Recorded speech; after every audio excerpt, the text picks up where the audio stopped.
Read the first part, the call the meeting to, or the whole, yeah. Calling the meeting to order. Welcome to a special meeting of the Urban Core Redevelopment Board. For in-person participants, in accordance with CDC guidelines, unrelated parties must sit at least 6 feet apart, and all are required to wear masks while in the building. If you wish to make a comment, please fill out a comment form, which you may obtain from CRA staff, and return it to staff to be called upon. For members of the public joining remotely, if you wish to speak to an item on the agenda, please complete and submit a public input form, which can be accessed on the city website. Please note, there will be a time delay of about 1 minute between actions in council chambers and what has been, or what is seen by the public watching via live stream. So to begin, we need to do a swearing in ceremony, and we have board member Ms. Wiggins, Marilyn Wiggins, right? Yes. So we would like to begin the swearing in ceremony. We have somebody from the city clerk's office to perform the ceremony. Ms. Wiggins, if you'll please stand and raise your right hand. Do you, Marilyn Wiggins, solemnly swear or affirm that you will support and defend the Constitution of the government of the United States and of the state of Florida against all enemies, domestic or foreign, and that you will bear true faith, loyalty, and allegiance to the same, that you are entitled to hold office under the Constitution, that you are eligible to hold the office of member Urban Core Redevelopment Board, and that you will faithfully execute the duties of said office in which you are about to enter upon to the best of your knowledge and ability, so help you God. All right, just sign and speak.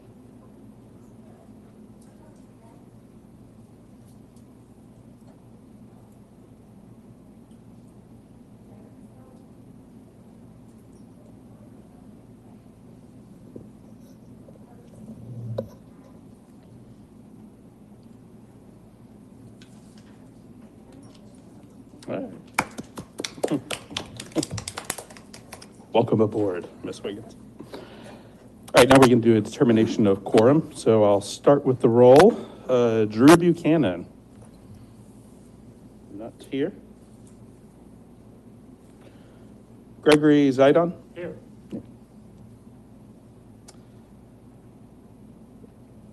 Blake Foster. James Hulbeck.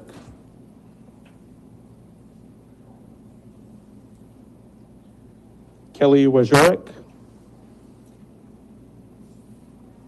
Nestor Taylor. Melanie Nichols. Marilyn Wiggins. Spencer Lieber. Here.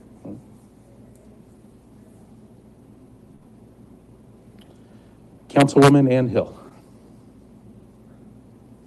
1, 2, 3, 4, 5, and I'm 6. So we have a quorum? Yeah. All right, so we have a quorum. All right, so we'll go ahead and begin.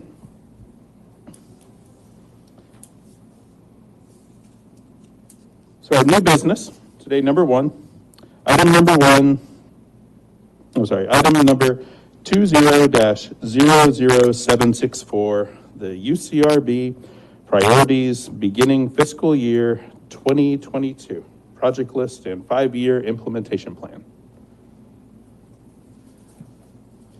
The recommendation is that the UCRB identify priorities for project development and/or implementation within the Urban Core Redevelopment Area for fiscal year 2022 to be incorporated into its recommended project list and 5-year implementation plan. We have a presentation on this? We do, but first you want to call for a motion and a second on the recommendation.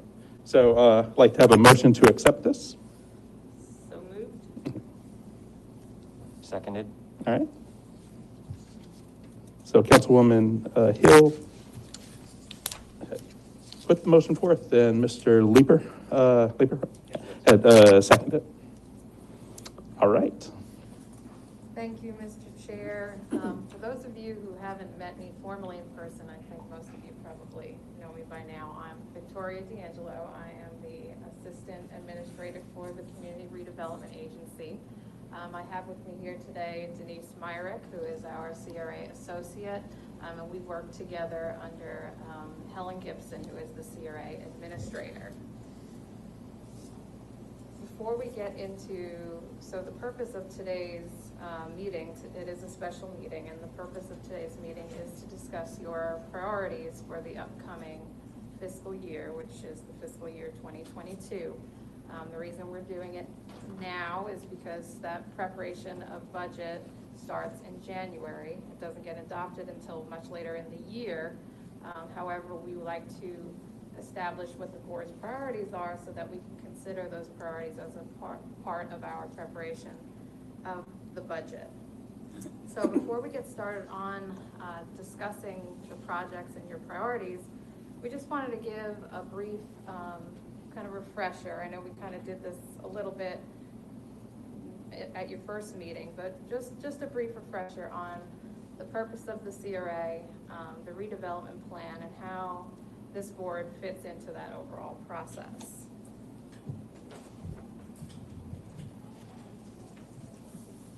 So what is a CRA? CRAs are a specifically focused financing tool for redevelopment, and that's determined under Florida law. So Florida statutes establishes that is the purpose of CRAs. Currently in Florida, we have over 220 CRA areas.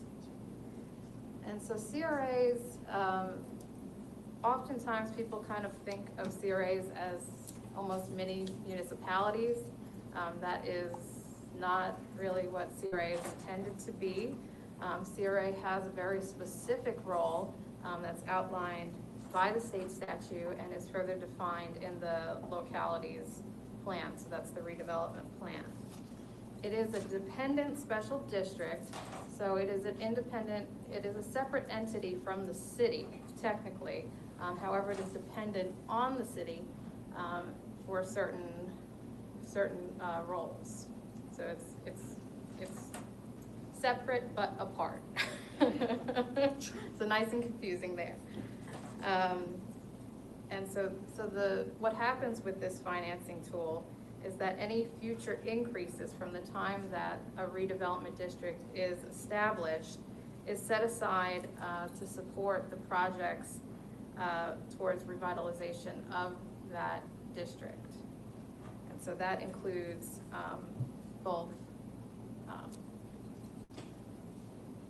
preventing blight as well as remedying blight. So as you know, in the Urban Core District,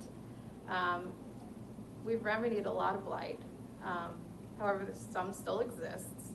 But we're also in the process of preventing blight.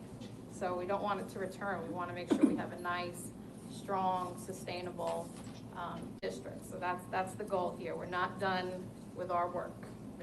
We're still working towards it.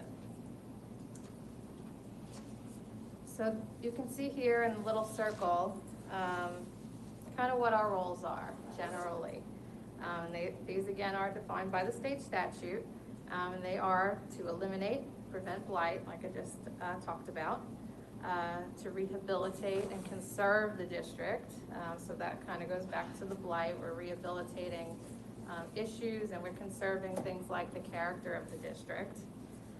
We also are intended to create and increase affordable housing. So that's going to be something that really becomes a principal goal going forward. We've done a lot of capital improvements to kind of remedy the situations of blight and to encourage investment in the district. But in order to ensure that we have a balanced, sustainable district, we need to certainly look at how we're going to implement affordable housing so we can make sure we have diversity and inclusion in our districts. Reducing crime. That's obviously another role of CRA. As you're aware, we have been implementing community policing, so we partner with the police department to provide enhanced services for crime prevention over and above what the police department typically does. We prepare and implement the redevelopment plan, and through all of this, we preserve and enhance the tax base. So here's kind of the timeline of progress.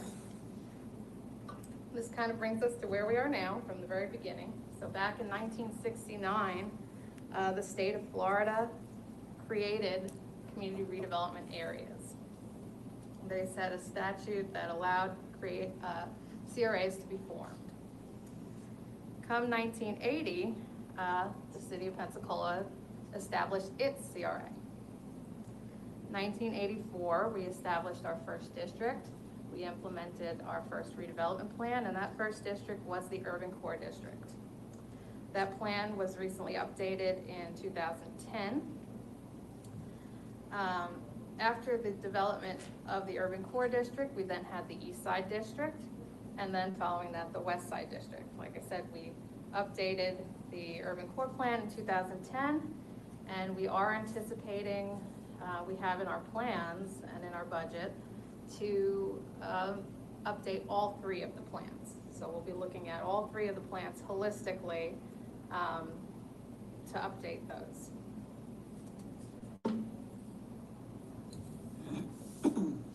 So here they are. These are each of the three districts. You see the Urban Core District in green. Obviously, that's primarily your downtown core and your historic neighborhoods. Really, all of these districts have historic neighborhoods, and they're all considered the inner city neighborhoods of the city of Pensacola. So you can kind of see the same kind of structure, the same kind of layout, the same similar architecture throughout all of these districts. So we really have kind of a somewhat even playing field in terms of how we strategize each of the districts. However, Urban Core obviously has quite a bit more commercial mixed-use development. East Side is primarily residential. West Side's quite a bit residential too, but does have certainly some more commercial corridors as well.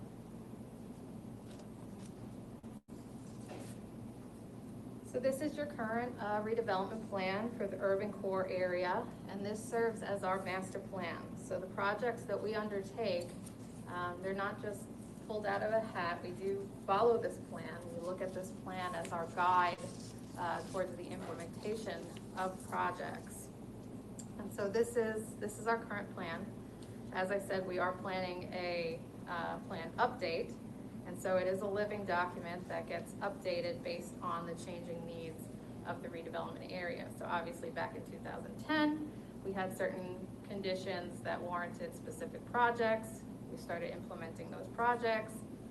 Now come 2020, 2021, obviously there's changing needs, the dynamics, the market, things like that have changed. And so it's time to update the plan. And so studies show that the long-term ripple effects of community redevelopment are far-reaching, and they include increased property values over time. They help to create jobs, they drive visitation of the districts, and they attract investors. Now, these are not the kind of the fundamental objectives, but these are the long-term effects. So do CRAs work?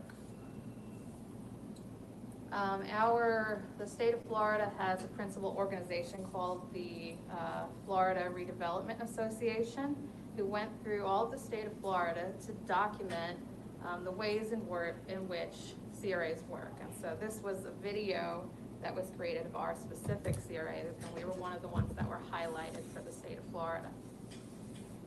Chris, could you play the link?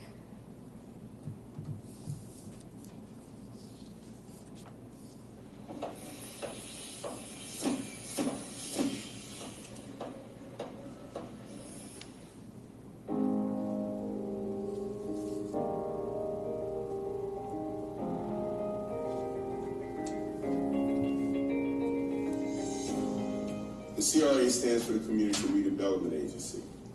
In a nutshell, it should be about assisting the community in redeveloping their area.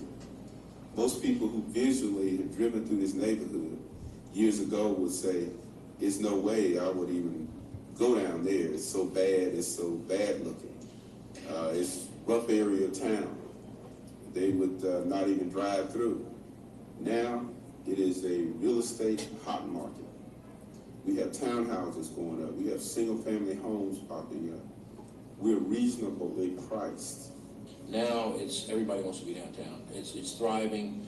It is the lifestyle center of this whole area. We've got restaurants, bars, retail. We've got nightlife. We've got arts. We've got the opera and symphony. And, I mean, everything downtown is just bustling. I mean, you can see all of the growth going on. There's condos and apartments being built. The CRAs are statewide, but I can point to Gain Street in Tallahassee. 15 years ago, 20 years ago, it was an industrial corridor. And it was ugly. The CRA and the city made a conscious decision. They were gonna seed Gain Street with infrastructure. You can look back to my business plan. Everything that I had written back in 2011, 2012 was this potential for the area that Tallahassee was trying to invigorate this side of town, that resources were being put into this side of town. And that made a huge difference for us in terms of deciding what location we were going to be making. Otherwise, if it was just a dollar and cents thing and, a warehouse is all we need, then I could have gone anywhere else.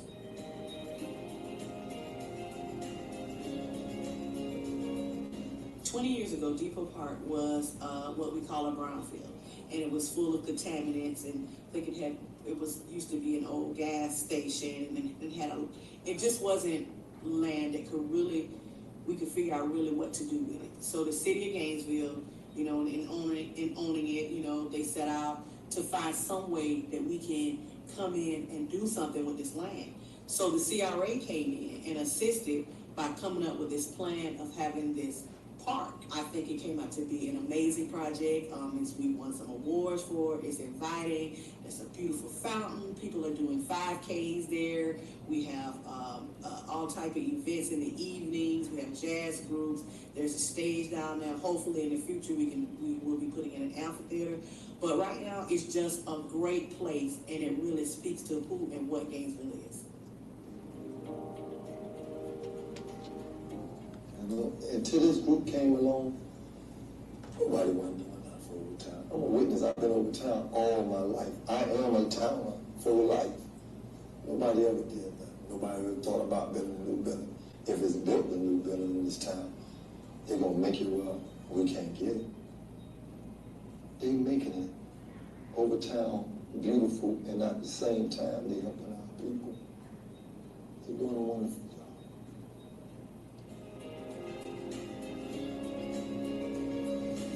CRA can be a spark, reinvest money back into the community. If you don't reinvest back into the community, and don't let the money be color-coded, the money's back to that community. So if you got minorities, whether they're Asians, whether they're Hispanics, whether they're black, white, you have a community that's trying to come back. They gave me a chance. They gave me a chance to do something different. And I ain't planning on going nowhere, because I want to follow them footsteps. I want to help other people.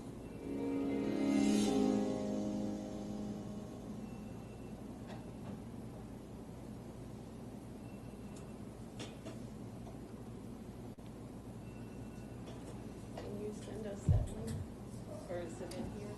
It's actually, I believe the whole thing is on our CRA page. It should be. I'll double check, but it should be on our homepage for the CRA. So I think we'd all agree, CRA's work. So how are we implementing our plan locally? In Pensacola, particularly in the Urban Core, and certainly in our kind of emerging sister districts, kind of following 6 key strategies to do this. The first of being, which is preserving and conserving the character of the urban form. As I'm sure many of you are aware, we recently had adopted the Urban Design Overlay District. Another way we're doing this is through our residential programs, our commercial facade programs. So we're preserving that build form through this strategy. The second of which is streetscape revitalization, complete streets. Some of the projects you'll notice are the north-south connections, the A Street, De Villiers Street, Rue Street projects that I know you all are aware of. East-west connections, the hashtag project. And then, of course, we're partnering with the city on sidewalk improvements as well to provide enhanced improvements for sidewalk connectivity and ADA access.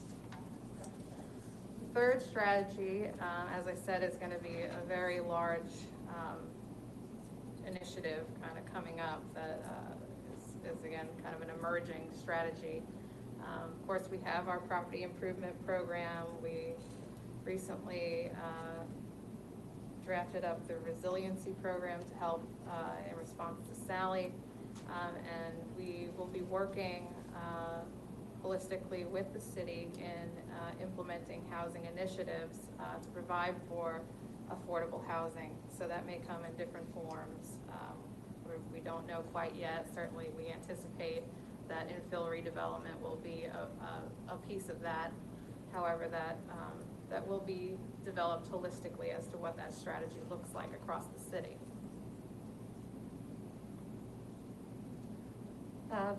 The fourth key strategy is waterfront accessibility. Obviously, the Urban Core District has quite a bit of waterfront, and so we're working towards improving access to that waterfront. As you know, the Bruce Beach Park improvements, the Day Marina that is being developed out at the Community Maritime Park. Of course, the north-south connections that we just talked about and the hashtag project are all intended to provide access to the waterfront. Those are our key projects right now for that. And certainly there is a waterfront plan that could keep that moving forward, and we anticipate that it will. The fifth strategy is of course economic enhancement. That is primarily the Downtown Improvement Board's piece of this. As we talked about in previous meetings, there is a portion of TIF funding that is generated within the DIB district through their additional millage, and that is used to implement the redevelopment plan in various ways to support economic development of our central business district of the Urban Core. And then the sixth strategy is crime reduction and safety, and as we talked about a little while ago, that would be our community policing program.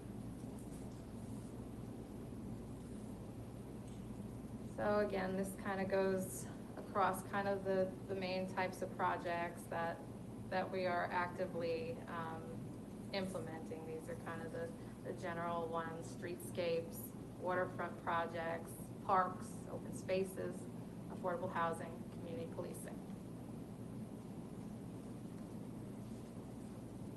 So like I said a little while ago, we've been at this since the 1980s. We've completed quite a bit of projects. These are some that you're probably most familiar with. The relocation of the ECUA wastewater treatment plant, the redevelopment of Plaza de Luna, Halifax Pier, down at the end of Halifax Street, and the brownfield transformation into Community Maritime Park. Those are probably our key projects.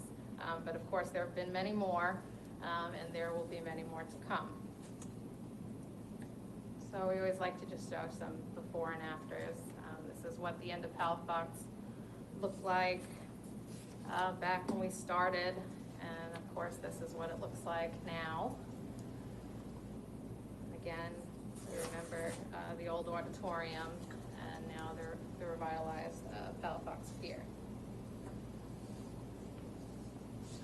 So this is just kind of some flash stats on what we've been investing recently.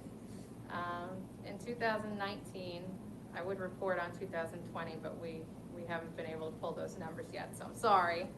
We have 19 to show you today. we did see in the Urban Core District, $32.5 million invested. That's an estimate based on what was reported through the permits that were pulled during the 2019 fiscal year. The CRA itself invested about $8.1 million for the Urban Core District. So that's what CRA expended during 2019. We did want to give you something that's a little closer to today. So this would be the 2020 numbers. This is what we've been investing agency-wide, so across our 3 districts. And you can see the highest number, this is what we expended last year.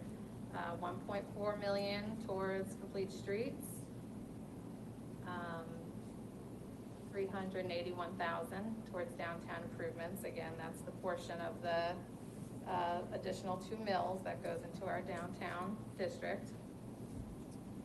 165,000 in parks and open spaces, so that would be like Bruce Beach.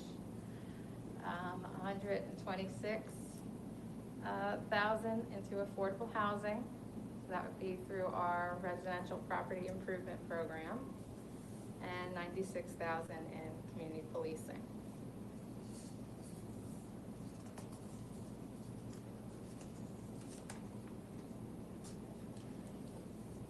So this is how the Urban Core Redevelopment Board came to be. This is your role in this process. You guys are a key mechanism for providing public input into this process on an ongoing basis. So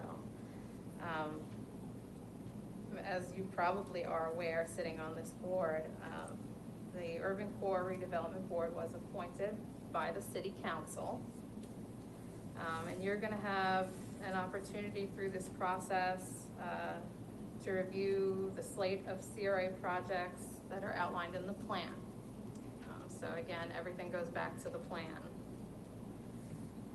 You're going to make recommendations on project priorities, so that's why we're here today, to hear your recommendations, identify any initiatives that you may think we need to consider. And provide ongoing input and support as well. So as these projects move through their phases, this is just one of the benchmark points where we identify what your priorities are, but obviously these projects take quite a few years to come to fruition. There's quite a few stages to each of these projects, and so you will continually provide input into the project, be engaged in that process, and also serve as a mechanism to encourage engagement out to the community, to help us reach the community, let them know what we're doing, how they can participate, all of those things this board serves to do.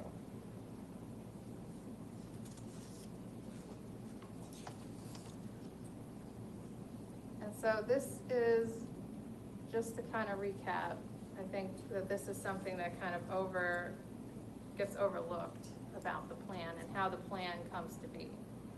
So when we establish a redevelopment plan, before we established any redevelopment plan, the first step in that process is public input.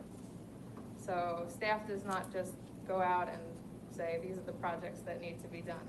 We do this through an open process where we work to solicit public input into what are the needs in the community? What are the challenges? What are the threats to the community? The typical SWOT analysis that you may be familiar with, and that gets considered into planning as to what kind of strategies are needed, what kinds of projects are needed, things like that, and that goes into the plan. The plan then gets adopted, and then we get into the implementation of the projects. So the plan is pretty much a vision. It identifies your objectives, your goals, your strategies, and your projects, but that's really at a visioning level.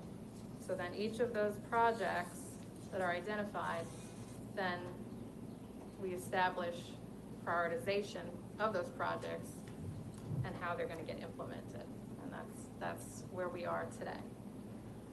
As time goes on, obviously market conditions change, the needs of the community change. Regularly, we need to look at the plan, make sure it's still current, and that's when we get into the plan updates.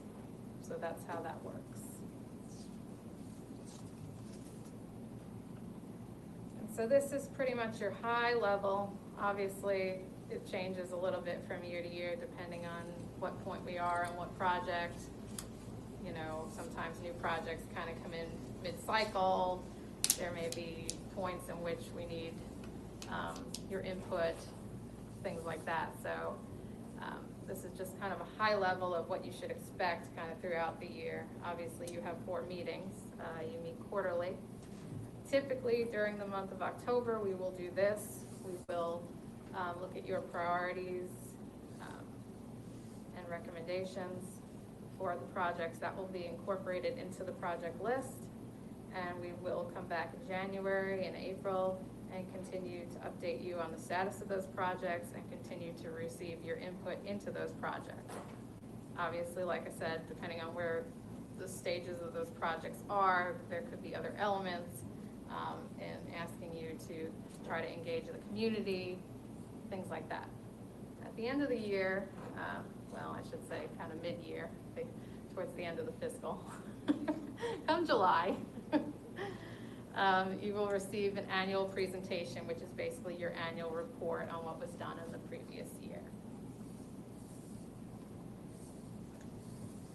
And that sums up the presentation. So at this point, what we wanted to do was just kind of open it up, open the floor up for any discussion. I know you've seen this project list more than once.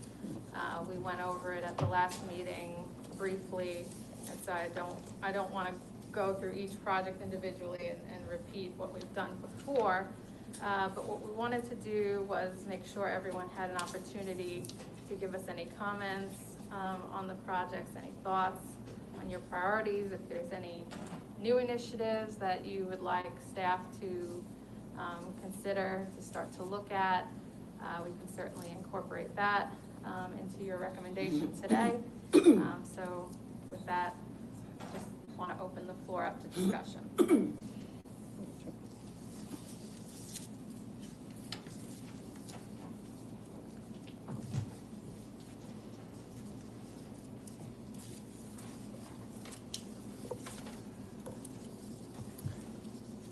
Mr. Chair, how do you have a specific way you wanted to kind of go through these? Yeah, well, we can go through them. Well, do we want to go through these one by one? I know we talked about I think we already have, but. yeah, If, so.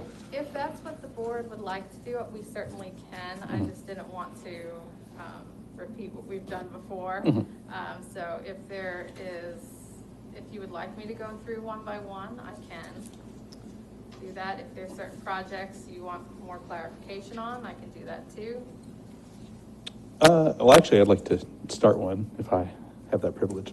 The community policing one is one that we had talked about before, as far as having somebody from the city police come in and talk to us about what was taking place within that. And I know, I don't think that we actually scheduled, I know we tried to get somebody last time, but there was a scheduling conflict or something.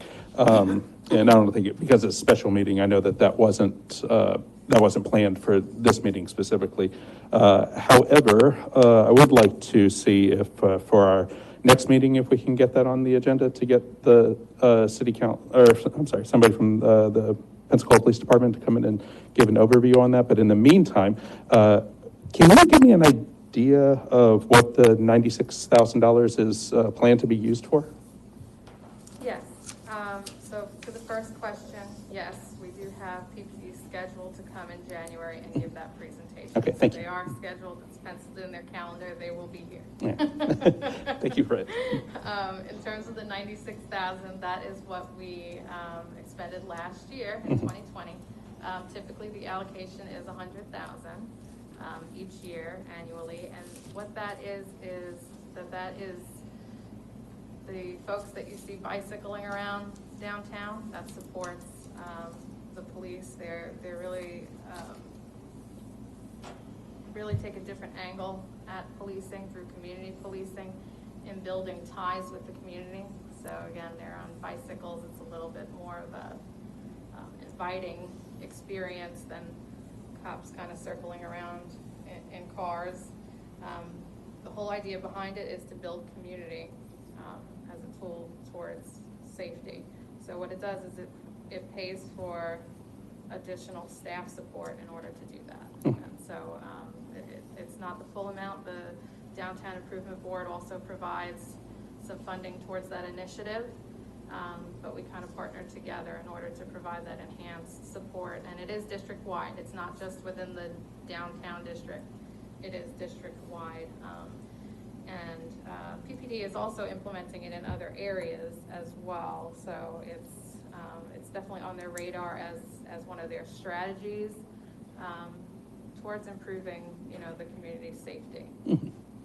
And with that, that's above the police department's budget already, right? That's right, yeah. So it provides additional enhanced support, which is really the, that is the intent of a CRA. A CRA is never supposed to supplant what exists. You're always supposed to go and enhance it, bring it up a level. Scott, I just one note on that. I had asked for the mayor to start that program with, I think it's 2 officers, right? Is that right now? 2 officers. And I just know they give me reviews pretty often on it. It's super effective. I mean, you can just imagine, would you rather have a police officer driving by in a huge SUV by your house or on a bicycle with a human face-to-face? And I'd love for it to expand. Well, how do you determine effective? So that's anecdotal. So I don't know what the data shows. I just know from, of course, I see him like downtown. I live in Seville, you know that. And I see him on Palafox Street. But I've also had friends that have seen them in the West Side Garden District, where traditionally it's mostly a reactive response from PPD, again, anecdotally. But now they're seeing them on bicycles, actually being proactive. And I think that's an improvement. But I'm certainly open to other alternatives. Yeah, I remember when I first moved downtown on F Street, when I first moved in there, and that was in 2007, that the police had gone through the neighborhoods and put notices on every door saying that the police were going to be saturating, and that was the quote, they used saturating the neighborhood, and the terminology seemed kind of weird to me, and I never actually saw people on bikes and stuff, and there is always just the cars, riding through. So I'd like to hear more, from the police department about specifically how that's implemented, and if there's any way to demonstrably determine whether or not that's or the effectiveness of this. Yeah, hopefully we can get something on that. And I will say the officers love it. I think they're electric bikes, right? Or are they? Are they? That's cool. I think so. Because in the summertime, it gets hot. Yeah.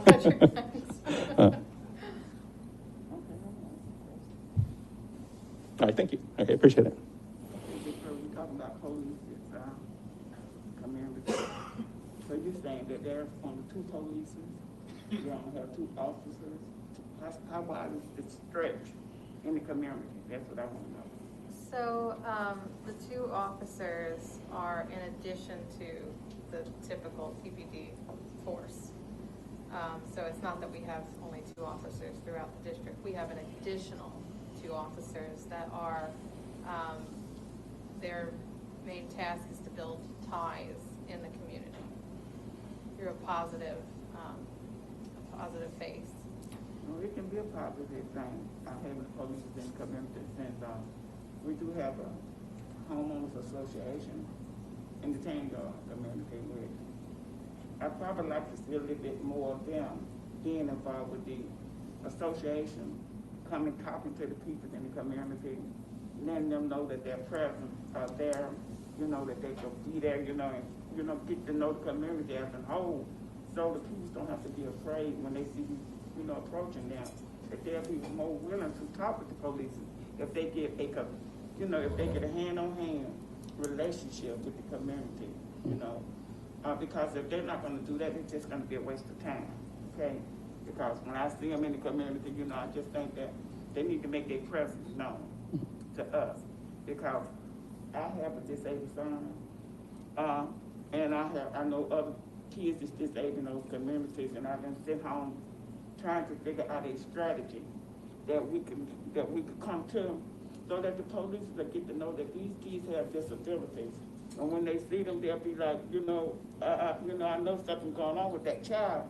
So if they're called to help us, they don't come out with their hands on the trigger. It makes people afraid to call them, And I'd like to get a little bit more involved with this police in the community and stuff, because, we have so much crime, every time we look around, somebody's child is dying, we got to get a hand on some things, And we got to stop just wasting up money paying people to do jobs that is not getting done.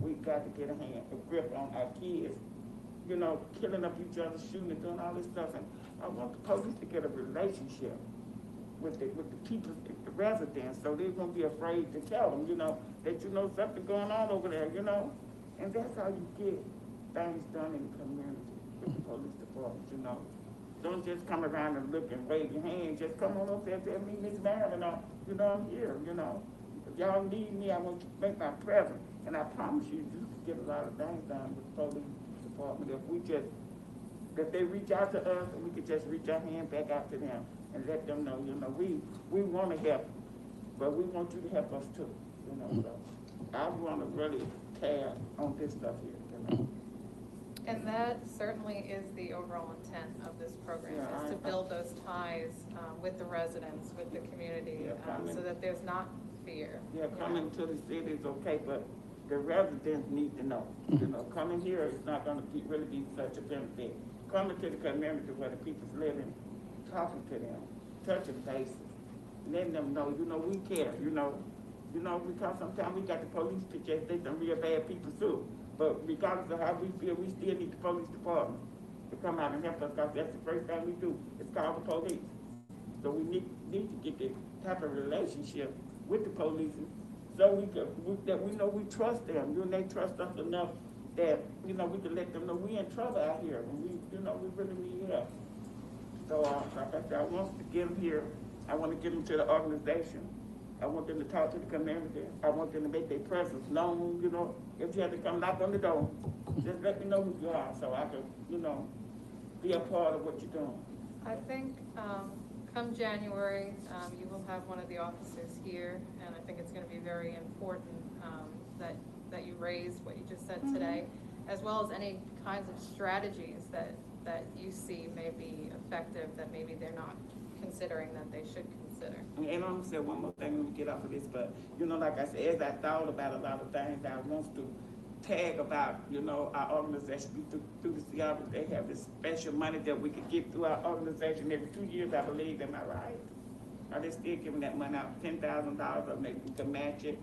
But they said we could buy signs for our community. So I like to see signs going up in those communities for artistic children, disabled kids, let it know that we got some situations here, because being a school bus driver, retired, watching cars come down the streets flying, we need some signs down there, let these people know this is a resident area. You can't come through here doing 65 while somebody's child is trying to walk to get on the bus, And we got to do some different stuff, but I want to see those signs going up for artistic kids, disabled kids, and let it be known that there are some situations down here.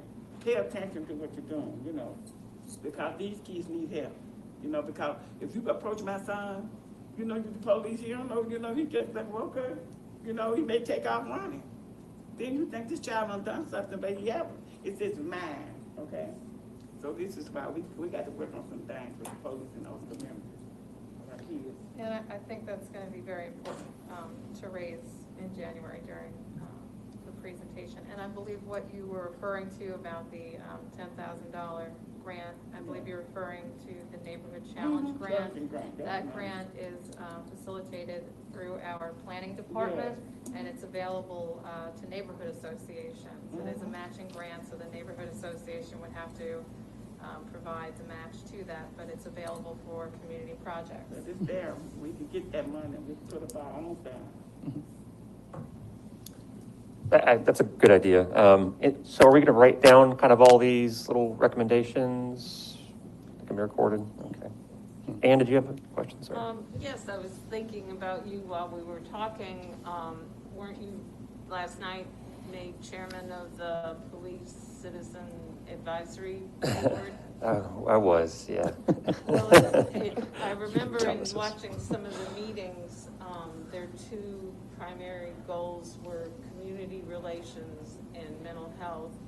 And it sounds like we're talking about community relations here and maybe expanding the role of the police that we have into meeting tenured. And I know we have a representative that comes to the Belmont DeVillers Neighborhood Association, but maybe it's a recommendation we can make to the advisory committee so that it can go into their report as well. Yeah, I was trying to figure out how to word that. Obviously, community policing is a broad, overarching topic. I think the bicycle patrols are obviously one thing, and you know, me personally, I'd love to, let's go ahead and double it every year. We can talk about that. I think the mental health portion is also important. Where it gets tricky, I think, is the boundaries. So, for instance, let's say, you know, I propose us funding a social worker or mental health crisis team that's unarmed. It's extremely effective in other cities and in other countries, and I think we should do it here in Pensacola. Should that be something that CRA funds, which is within the ability of what we can do, but it could be tricky because it might only be confined by the boundaries of the CRA. So if we have a call that's, you know, over Brainerd Street, just over the line, is that effective? But I think it'd be really important for us to at least give a resolution of support from the CRA to the CPAC committee for those types of things. So exactly, and I think that's good. Would you feel that it has to be by resolution? Do you mean, I don't know if we could do that here, but actually vote on it? Yeah, I think maybe at a future meeting that would be appropriate. So if we want to have more discussions on that as an agenda item for what community policing actually means and what the CRA can do to support it, you know, if we can push some funding towards there or just a resolution of support, I think either one is good for everyone. Well, I noticed with the McGee Field recommendation, Yes. It's going to be a pilot with the police and the kids that are in the Rattlers sports program. Maybe we could have a pilot program with like a social worker in the CRA, and then it could expand at some later date.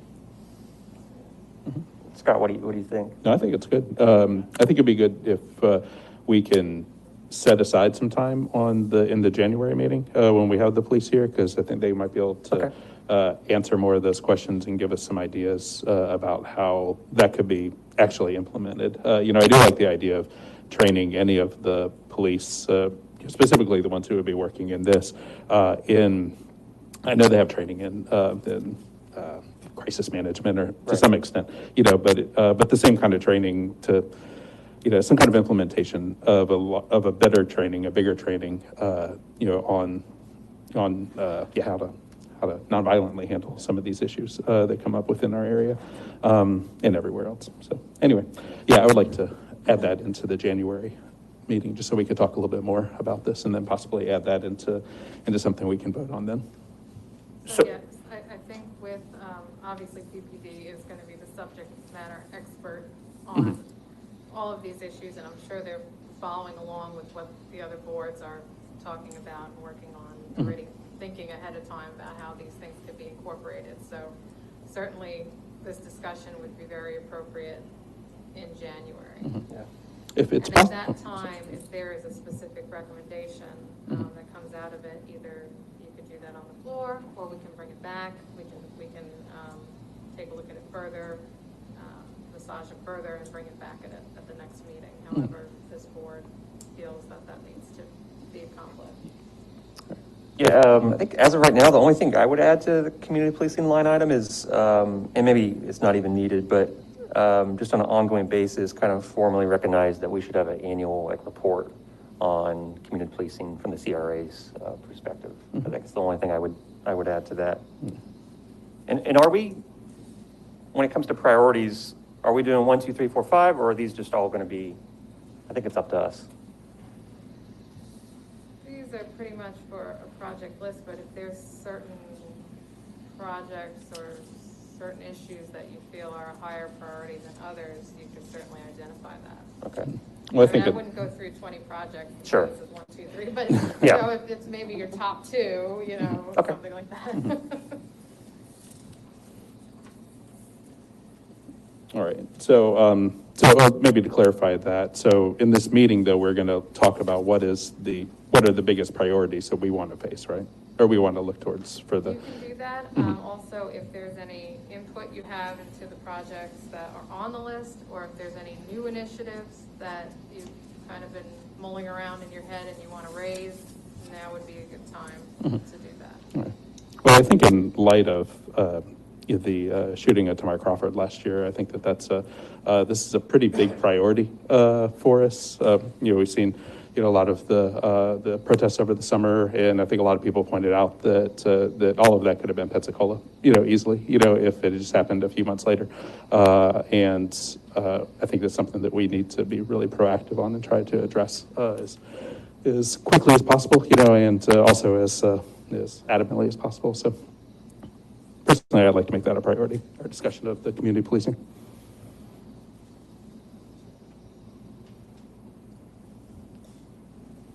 Is that all the discussion on community policing? Or is there any other For now. thoughts or?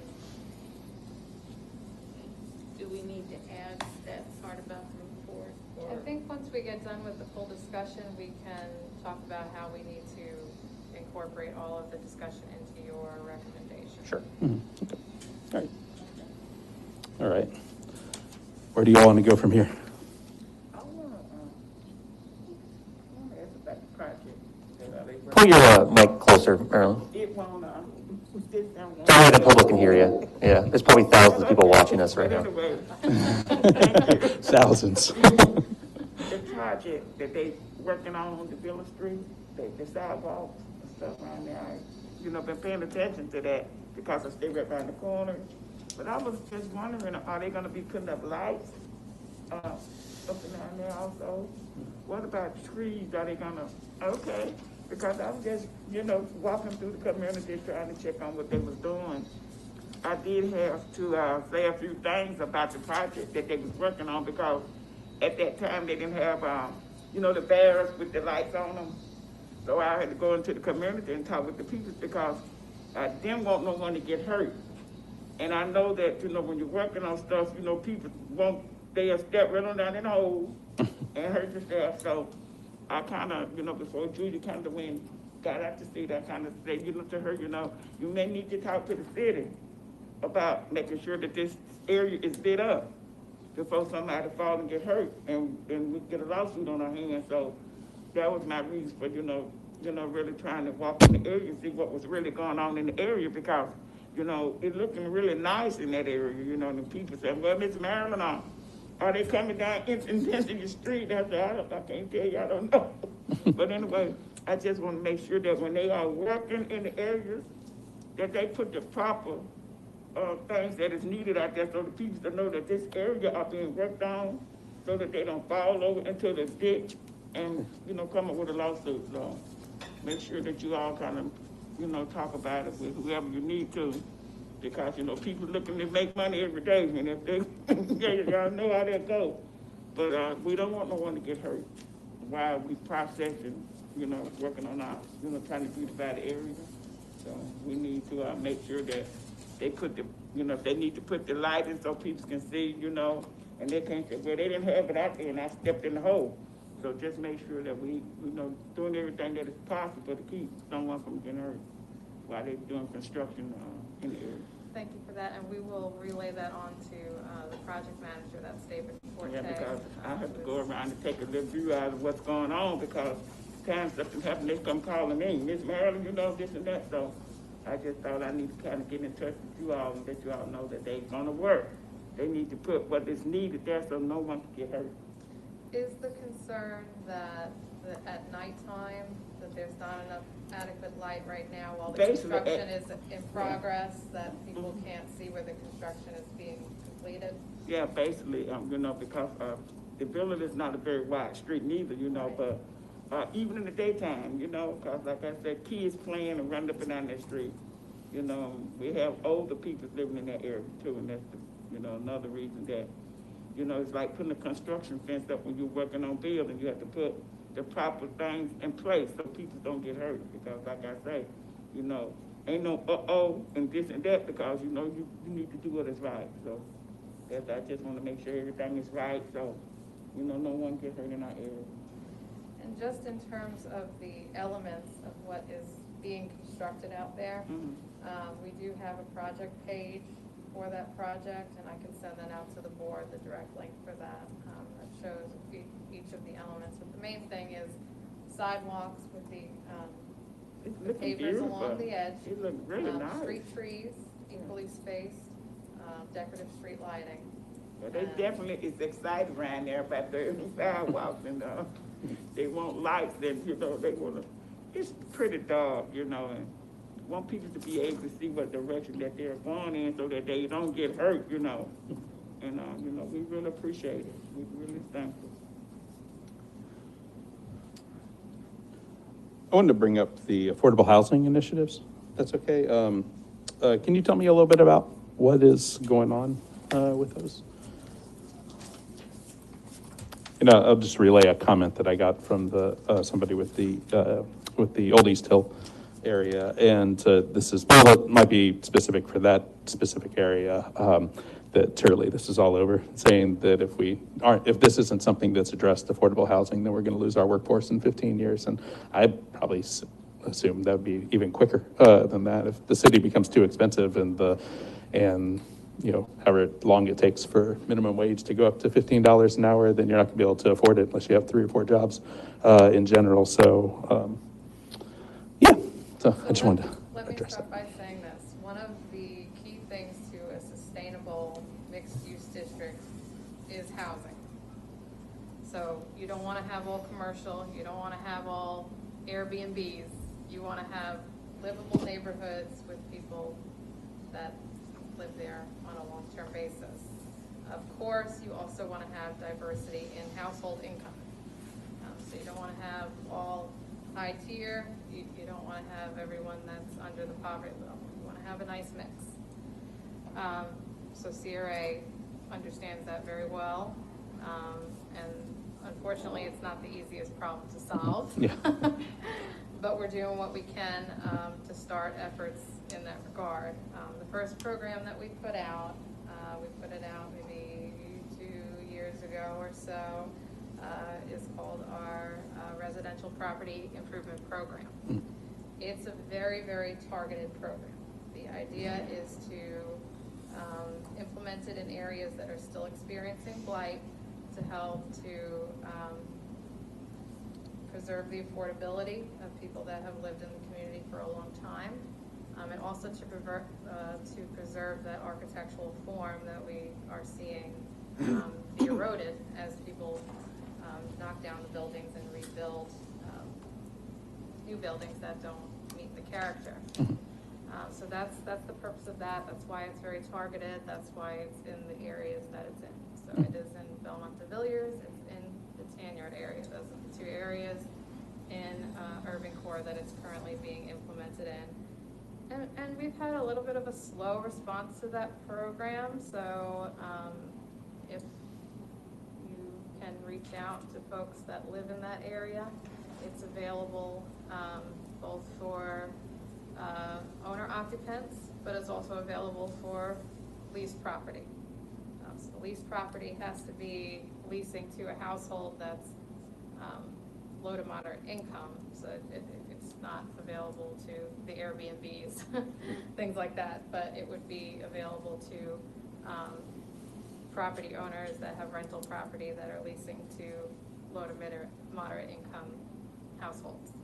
So we could always use help and outreach in that regard with that program. Let me ask you this, you know, so, because we was talking about this way before now, affordable houses in the city area for people, okay? But how the city decided on land, you know, because in order to put homes up for people, affordable homes, you have to purchase land. So why is the city doing that? Is they looking for land that they could build homes for people to live in, that they possibly can afford, you know, to live there? You know, are we talking about rental property, or are we talking about, you know, people buying their homes? Because, you know, what are the city plans? Are they planning to build homes for people to rent, or are they planning to build homes for people to buy? Because if they're gonna do that, they're gonna have to put more than just, you know, homes up. They're gonna have to put programs in place so people to be able to maintain their homes that they purchase. Because if they can't afford to stay in them, then it's not no good building them for them to move in them. You know, we got to do different things in the areas where there's low income for people. You know, you can't give a person $100,000 house with an $8 job. You know, we got to get self-sufficient programs in place to help people, you know, learn things ways that they could, you know, do better. You know, because if you buy a home, I certainly don't want to buy a home and have to foreclose because I can't afford to stay in it. So I'm just, you know, trying to figure out, because there is so much property, you know, that in the county, I've been looking around in so many areas that we possibly can purchase, you know, for affordable homes for people. Because in the most of the areas that I was told that they was gonna be affordable homes, like up there on D Street, where the old Blunt Middle School, those houses are not affordable. Those $200,000 and $300,000 homes, you know. So, and then, you know, you put the apartments up on Savantee Street, and I was told there was like 8 units, maybe $500 apartments, and the rest of them $800, $900. And, you know, a person that not making very much money, you have to pay your light bill, your water bill, and all kind of other stuff, and you got an $800 apartment, you can't afford to live there neither. So this city is a crisis right now for people that find places to live, you know. And I don't think no one in their right mind want to forever just rent a house, you know. You know, people feel good about themselves when they could go out and purchase a home, you know, for themselves. But in order for them to do that, like I said, we got to put different programs in place to help them, because if you're making $8, you cannot afford to buy a house costs $200,000, you know. And it may sound bad, but the people get a little angry when you say they can't afford a $200,000 house, but it's the truth. You know, it's just being the truth. And you know, other things we need to touch base on, them A&B project that they're, you know, building all this stuff and renting it out, and you know, we need to talk with the artist people, because there's so many situations going on in the area, how these people's renting these apartments, and people staying up all night long, the loud music, and all type of stuff going on. You know, so we got to talk about a lot of things in our community, because you all sit here and you don't know what's going on. I have people come tell me, oh, Miss Marilyn, you know, they got trash stowed all over the way, beer bottles, you know, all kinds of things. You know, in those apartment situations, but they renting out, they're going to become an issue. And we're going to have to pay attention to what's really going on. We're going to either have to talk with the people who rent them out, or we're going to have to come with the artist people, who, you know, to let them know that people can't stay up all night long while they party, 2 and 3 o'clock in the morning. We're not going to be able to do that. Marilyn, so you're asking if the CRA has land for, okay. Yes, I want to know, you know, when they're talking about building 100 house, 500 homes within a 5-year period of time. But like I say, in order to build homes, you got to purchase land to get them. Yeah. And if you're not buying no land, so how's we going to do this? Yeah, what are we on that, Victoria? So, what's going on? The first thing that I want to say is housing is a bear. It's going to take an army to solve all of the issues that you raised. CRA is one part of that elephant. But where we're starting is we are working in partnership with the city towards the 500 homes in 5 years initiative. And so that initiative started with bringing in experts in the field of affordable housing to start to talk about strategies in which we can start implementing affordable housing. And like you said, a $200,000 home is not affordable, probably for most people. So there are various projects that have been implemented throughout the state of Florida. I'm aware of, at least a handful of projects that are mixed income projects where they have some homes that are at 50% area median income, so that's your lower threshold, some that are at 80, some that are at 120, some that are market. So they have developments where you have a myriad of income levels, so that you're giving that opportunity and you're still allowing the developer to make the profit that they need to make it feasible to do the project. Affordable housing is not only owner occupied homes for sale. There is a piece that is rental. Some rental developments provide a way to have your rent contribute towards a saving towards a house. So there are creative mechanisms that can come out of this process to help to aid to address some of the issues that you raised. We're not there yet. We're just at the starting line here with this. Pensacola has never seen these types of developments yet. So we're really just at the start of it. The first step that we've done is we have entered into an interlocal agreement with the city to hire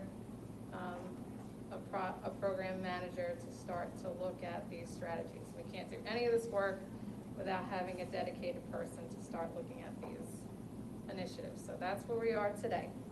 CRA has also been looking at how we can acquire land so that we are prepared when the time comes for those developments. So we are budgeting for that. We are planning for that.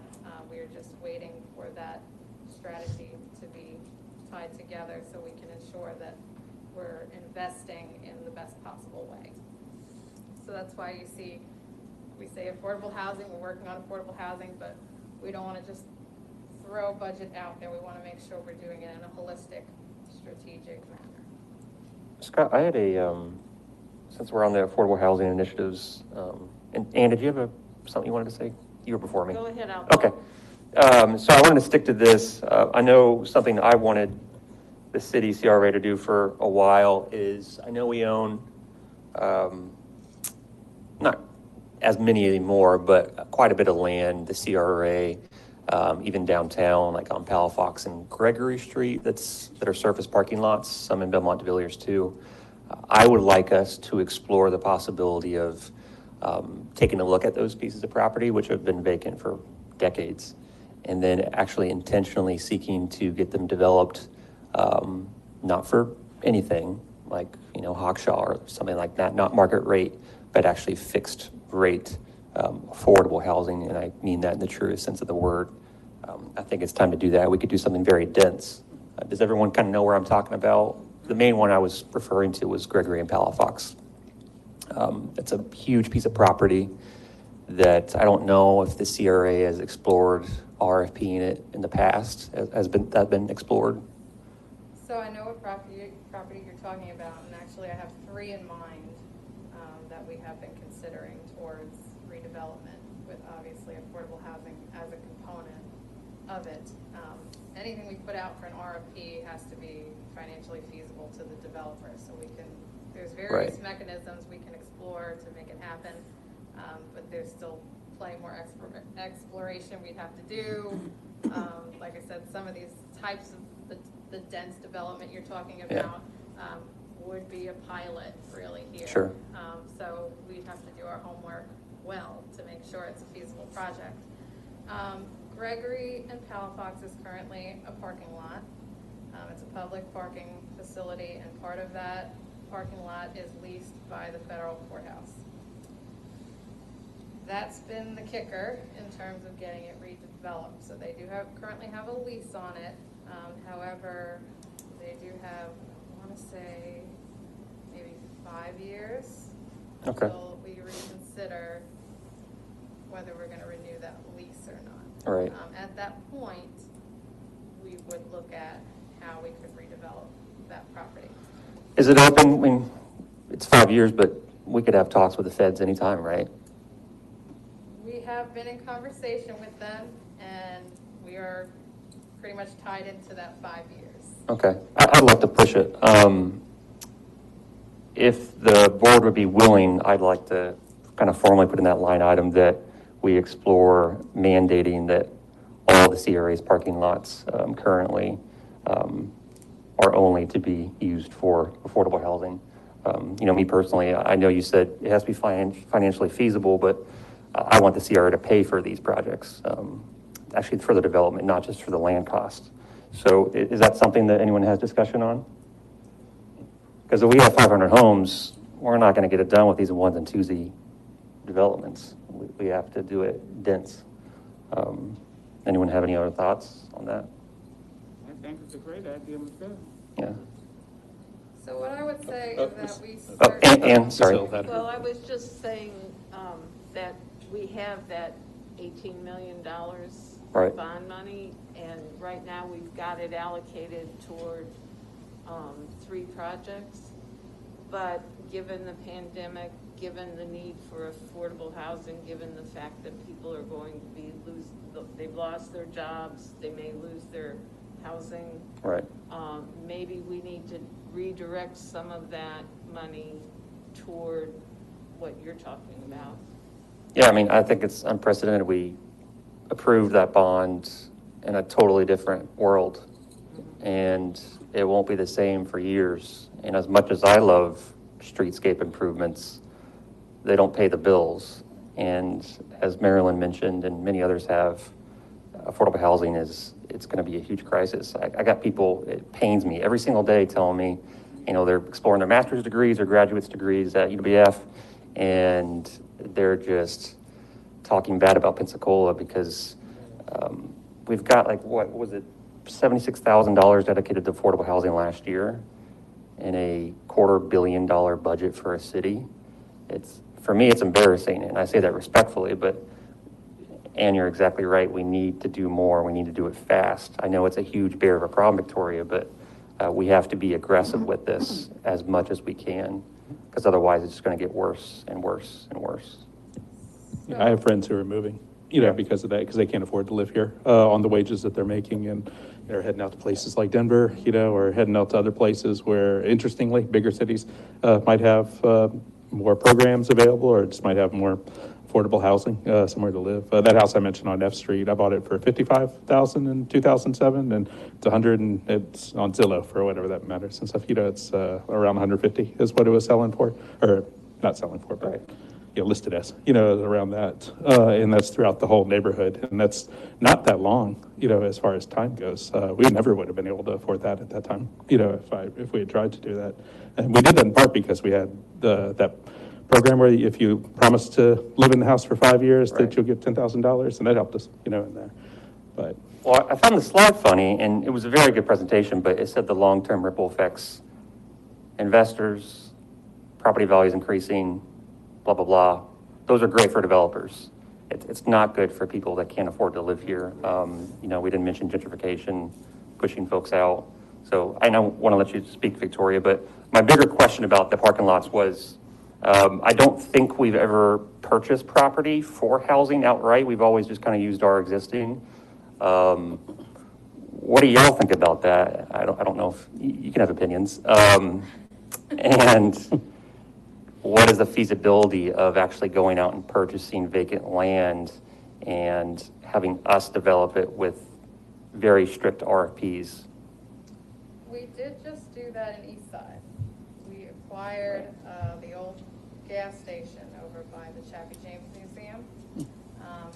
And we will be demolishing the gas station, and that will be an affordable housing project. So we acquired that, we followed that model. On something that is a multi-story, very dense redevelopment project, that is a completely different animal. Those are extremely, extremely, extremely expensive projects. That's not something that our bond funds could even touch. That would be something that we have to do, like you said, through a very concerted RFP process where there's very strict guidelines, probably where CRA provides a good amount of subsidy towards them. What about donating land? And we donate. Yeah. Yeah. Absolutely. So that is definitely a strategy.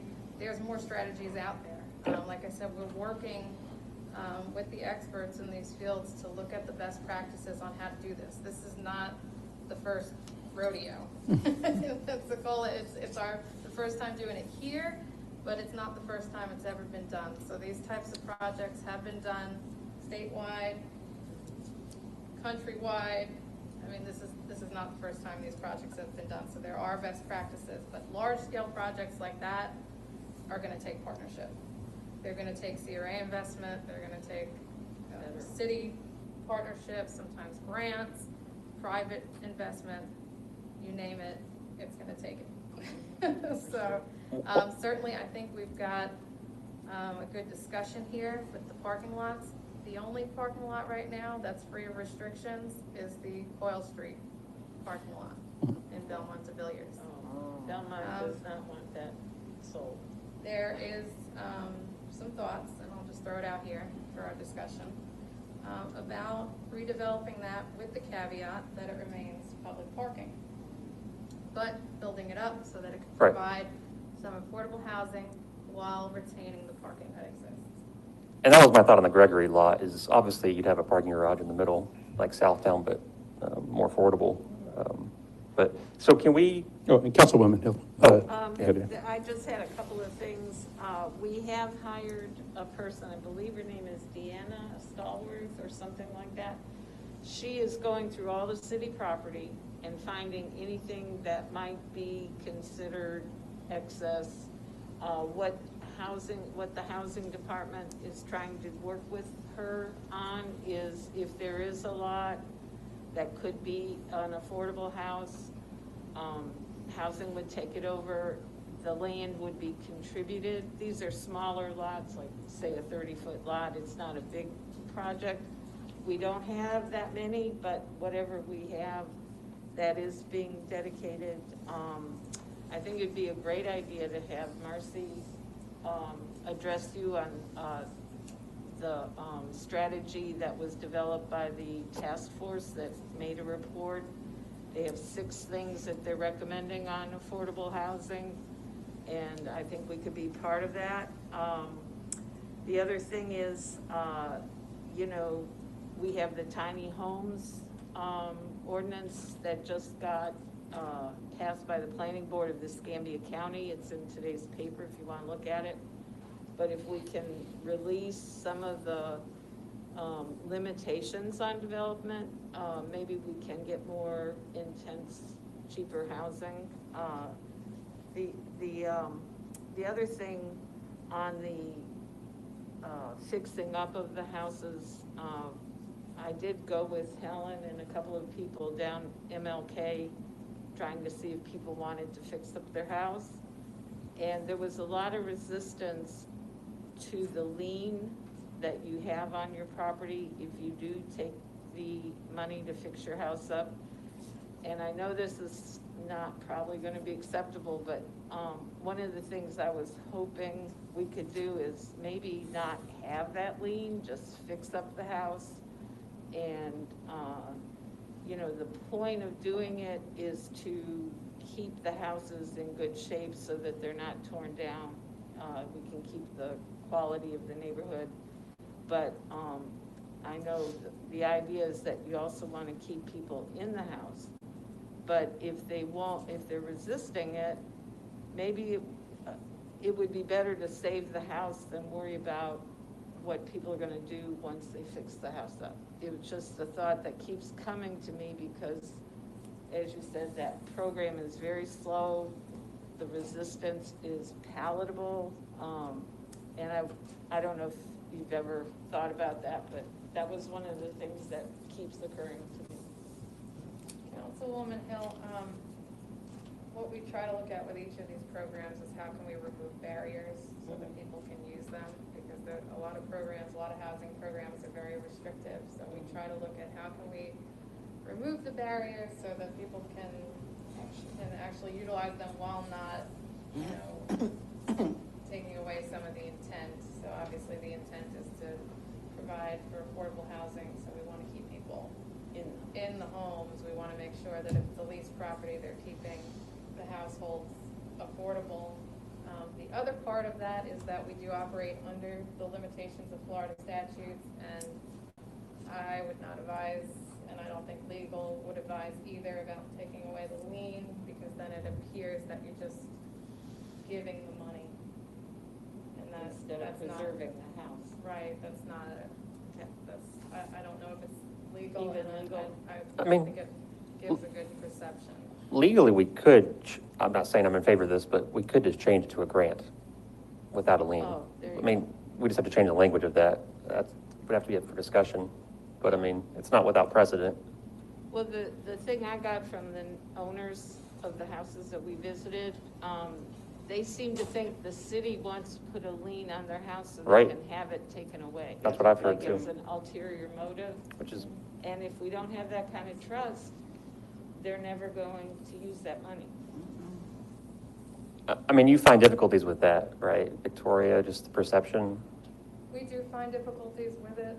We can further explore maybe how we can look at that. I'm not sure, even with a grant in the past, we've had some sort of a lien, even if it was a one-year lien. The grants we've done in the past have been $2,000 grants. Right. They haven't been $70,000 grants. So I think with the amount of money that's being contributed towards these homes, Yeah. I would be very concerned about. Have you ever, has the city ever had to pursue the lien process with these? We haven't, Okay. not to my knowledge. That's not the intent of this Sure, program. yeah. Certainly, we don't look to do that, but there is a perception, specifically in that neighborhood, because of what happened with the interstate. That neighborhood is very, we haven't seen that quite in the urban core areas. That's primarily the issue in the east side area, because a lot of those older residents experienced when homes were taken to build the interstate. Yeah, eminent domain. Ms. Wiggins? Let me say this, well, you know, the CRA program, I know I went through my area talking to some of the people about trying to encourage them to fix their homes up through the CRA program. But they're more afraid than they are anything, because most of those people are older, they have already retired, their homes need to be fixed up. I try to explain it to them. But there was some homes lost because they was fixed up through the programs, and some stuff happened down there. By the time I found out, when they come to tell me about the young people, the home being lost, the grandmother had died, okay? And the kids didn't really know what to do, okay? Like homestead and all that they, you know, probate, they didn't know. So anyway, they lost their grandmother home and put them homeless, okay? I got the paperwork and looked at it and found out all the liens was on the property through the programs, you know, and stuff. And it's kind of hard to encourage people to fix their homes when they stay next door to somebody else and lost their home through a program. Wow. So they're saying, yo, no, Miss Marilyn, we're not gonna do that because, you know, they already lost their house over there. So, you know, it's kind of hard. Yeah, we got to come up with a different way, you know, to do things, because like I said, when you don't work 30, 40 years and retired and you got a little house in right here and you need to fix it up, but you're afraid to get it fixed because you're afraid you're gonna lose it and you don't know what it is, you know, it is what it is. We got to come up with different ways of doing things, because when we think about all the money that we invest in other areas on, you know, on the beaches and everywhere else, you know, we got to figure out a way to help poor people, you know, that really need help, you know. And when you go on Martin Luther King Drive, those a lot of my friends over there live over there, and those people, they're afraid. I have to talk with some of them already about what's coming through their areas, you know, trying to encourage them to take advantage of the programs that the city have to offer them that will help them fix their home. But you know, they said, well, no, Miss Marilyn, we don't have nowhere to stay if if I put a person on my home and they said $35,000, 5 years, and so that person died, and they talking about you know, you have to pay this money back if the lien don't just go out. Let me address that. So we do have a term within the program that if the person passes, it would go to their heir.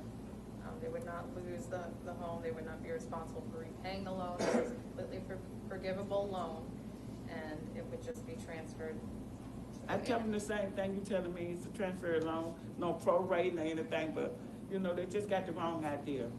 And I think it's just gonna take a little bit of time, as people start to go through the process. The best way is word of mouth. In a lot of these communities, neighbors talk to neighbors.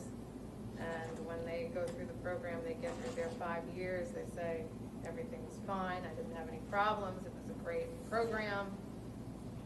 You know, that tends to help, but it takes time. Maybe we could just fix up one house and let them see, you know, that this works, you know? Got to figure out a way to do it.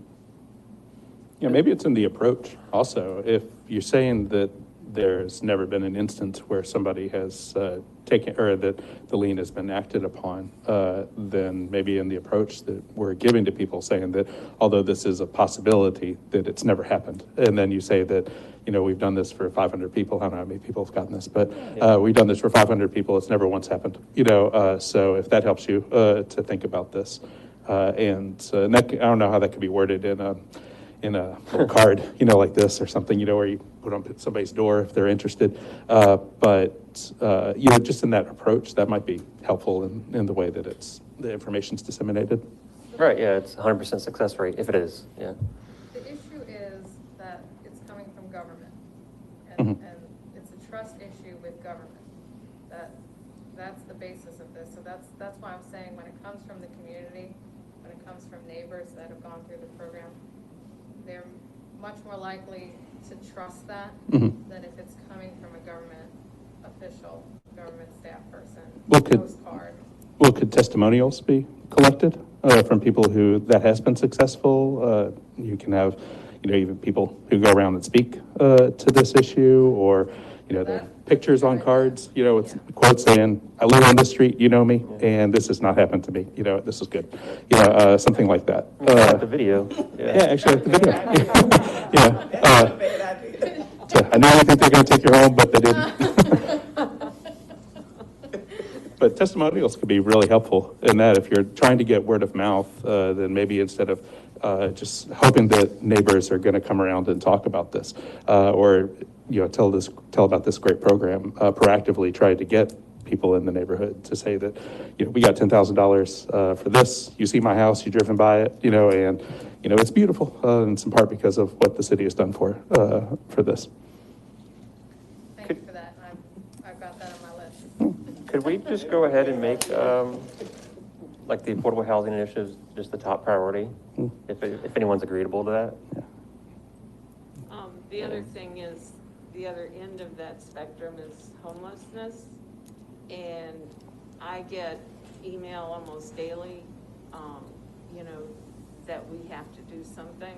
I know 2 years ago, when we had the homeless town hall, there were like, hundreds of people there at Bayfront, and the top priority was a day center for the homeless. I can tell you that in working on this type of thing for probably 10 years, I have never found anybody to agree where a day center could go. So anyway, I think that needs to be part of the discussion. Public bathrooms, I hear about that all the time, and we still, you know, that was my top priority since I got elected, and I still don't have a public bathroom anywhere. So those are things I think that need to be added to that whole array of affordable homes. And would you, sorry, could we make like another line item for, let's say, you know, houselessness initiatives? Oh, is. Yeah, so I know some of the things have to do with affordable housing, with Right. citizens experiencing homelessness, but I think we could go ahead and just make another line item for those initiatives. Because I had that on my list too, finally funding public restrooms, which I know is being explored somewhere else right now in the city, I think.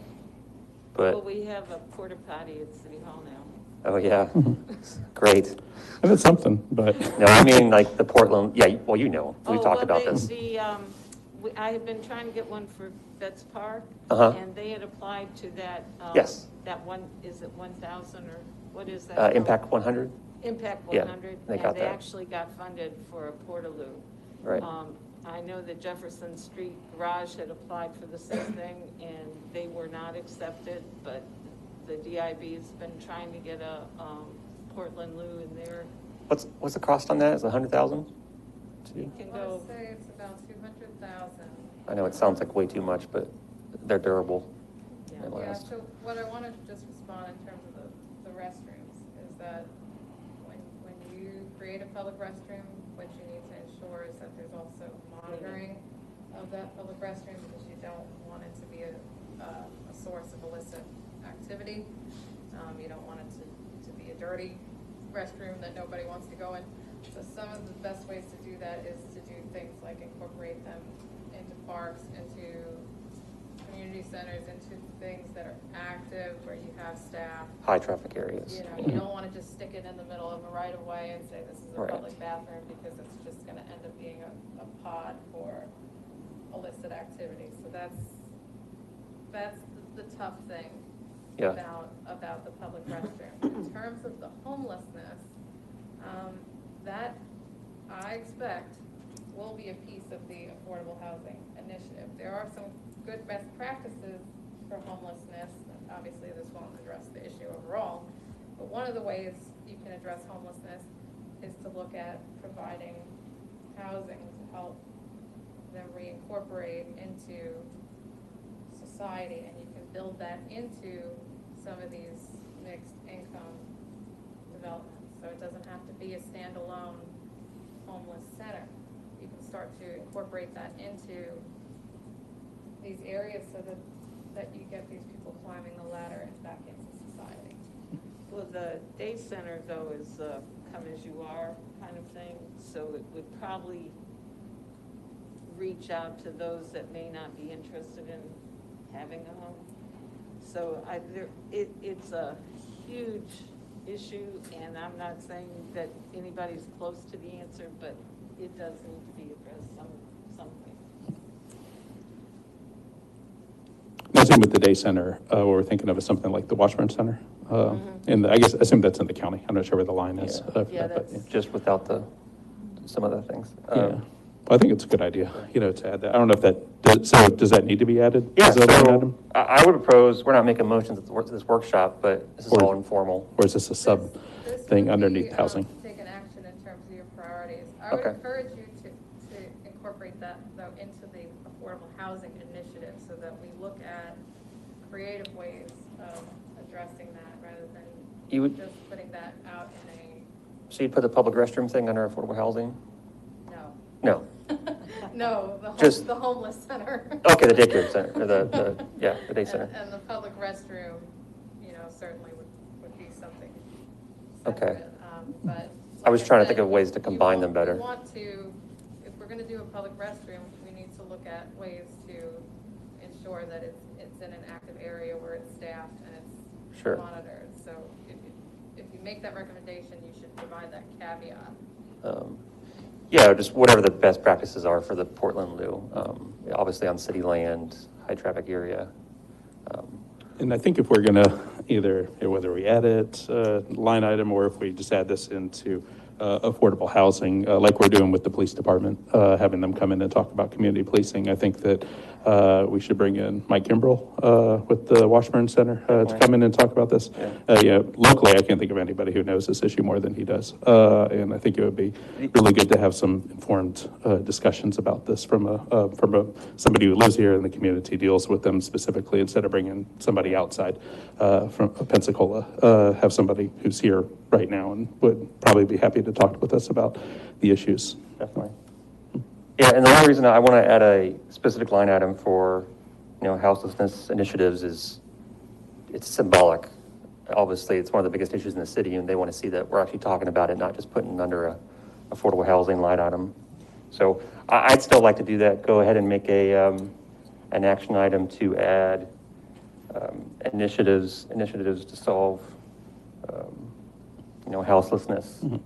for the city of Pensacola, if we can do that. Yeah, because there's a number of ways we could address that through programs that already exist too. My wife, she works at the VA, and they have a lot of programs at the VA to help with homeless veterans. But yeah, it's just as we described, that not everybody actually wants to live in a house, and they're fine wandering the world, and maybe they just need a bathroom where they're not going to get arrested. And probably the people in Pensacola also don't want to accidentally step in somebody's stuff, as they're walking downtown, which I think many people have seen. So Yeah. somewhere in between these issues. Let me just say that those two items would be best as exploratory items, because we have not, that may not sit with CRA, it may sit with another city department.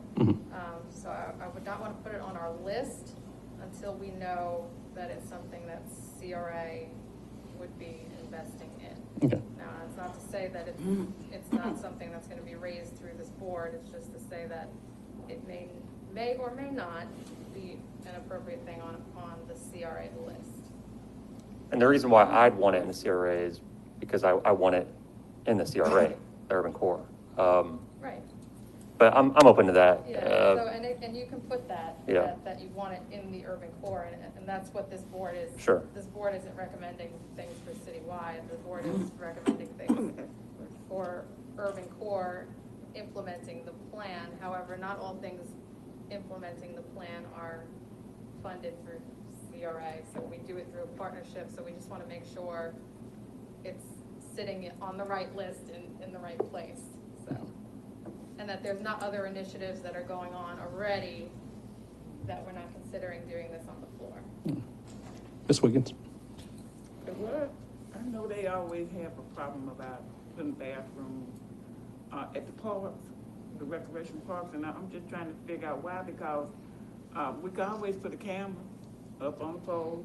We could put a bathroom there, and at a certain time, like when the park shut down at a certain time, we could lock the doors, lock those doors. And the most areas, like I said, have associations in those communities in the neighborhood.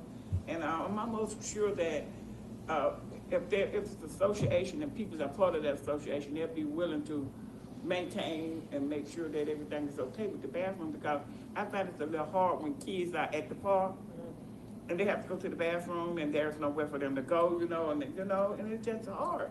And I don't really see the real issues with them. I know they said, well, Miss Marion, homeless people go in the bathroom, but what wrong with putting a pole up and putting a camera pointing directly up there to the bathroom? So if something going wrong, we got a camera, we can always go back and look and see. We can see it, look at the video, find out what really went on, and lock the doors at 6 or 7 o'clock at night when the park is no longer activated. Lock the door and keep the door locked. I think the other problem with that I can imagine would be, sometimes I need to go to the bathroom in the middle of the night, and it's not always something you can plan, for those 6 hours, or the 12 hours between parks closing and that. I think anybody who's been camping, hates that moment when, at 3 a.m. you got to get out of bed. And I imagine the homeless folks, also have that same problem. Don't they have a bathroom at Sanders Beach on the outside? Do they? Yeah, I thought Not we closed it, yeah. Oh, it's gone. Well, no, it's there, but was closed, I think at night by the city, is that right, Victoria? I'm not sure about that, that would I go know it through was our there park. with a camera. Yeah, We have to have parks. Yeah. There's a separate little building. advise in terms of the parks, but some of the things that I know are issues with bathrooms in parks, where you've got to have the staff to Yeah. maintain them. Oftentimes when you bring in other parties to maintain the bathrooms, they're not maintained.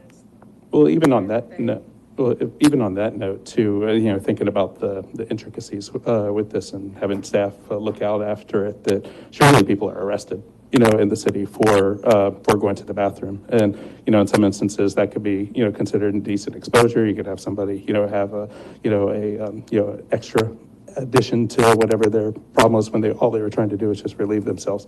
And surely the city pays for that on some level, whether they charge them, for being arrested, and they don't get any money because of course the person's homeless, and maybe there could be some kind of cost analysis to see if arresting, how many people will be arrested for going to the bathroom, and seeing, is that the equivalent of hiring somebody to look out after the bathrooms, in those instances? But how many people need to be arrested for using the park for the bathroom? Right. That's Yeah. using the park, Yeah. Well, I know the Sanders Beach one was closed during the blanket ban fiasco, but Yeah. I know the Portland Loos, does everyone know what those look like? So it's nothing like a real maintained bathroom. They're specifically designed, which is why they cost so much, I'm sure, to specifically deter any kind of illegal activity. There's a kind of the bottoms dropped out. They're not see-through, but you could look over if you wanted to. It just deters any kind of bad activity. So you go in there, do your business, and get out rather than doing it at the park. So they're extremely effective. I just tell everyone to look them up. So I think we should. What do you call them? Portland Loose. They're named after Portland, Oregon. And I think the city actually Like a loop? sells them. I think the city sells them. Is that right? I'm not sure. Portland, I think they developed it. Lisa, do you may know? Yeah. And I'm not trying to say this is a simple issue either. Yeah, I know so this. Portland's obviously very progressive and they know how to get some things done go look it up. It's very effective. LOO, loop? Yeah, Portland Loo, LOO. So, There's a public bathroom in San Francisco right on the main drag. And this one, you have to pay like a quarter or 50 cents to get in. But if you're in there too long, there's a way they wash it out. And first of all, it would keep people from sleeping in their whatever. But it does keep it clean. And I was letting my granddaughter in at the same time, and that's how I learned that there's a mechanism that once that door opens and closes, that water starts. I've used that. But it's a very clean Yeah. bathroom. Yeah, surprisingly. Right in the heart of downtown San Francisco. Right. Do you know what the brand or the name No, of that is? but I think it's on Market Street. Maybe we could find out. I may have photos of it, yeah. That's interesting too, because, San Francisco is one of those areas where homelessness has increased because people can't afford to live there anymore. Because all the Airbnbs and techs and all that stuff. So, very good discussion. I'm glad that this is all kind of being brought to the floor. I think it's good discussion. So these are all things that, we want to consider. We just don't want to put a bathroom out there and it's not what we thought it would be. So I propose making an action item on that. Is there a?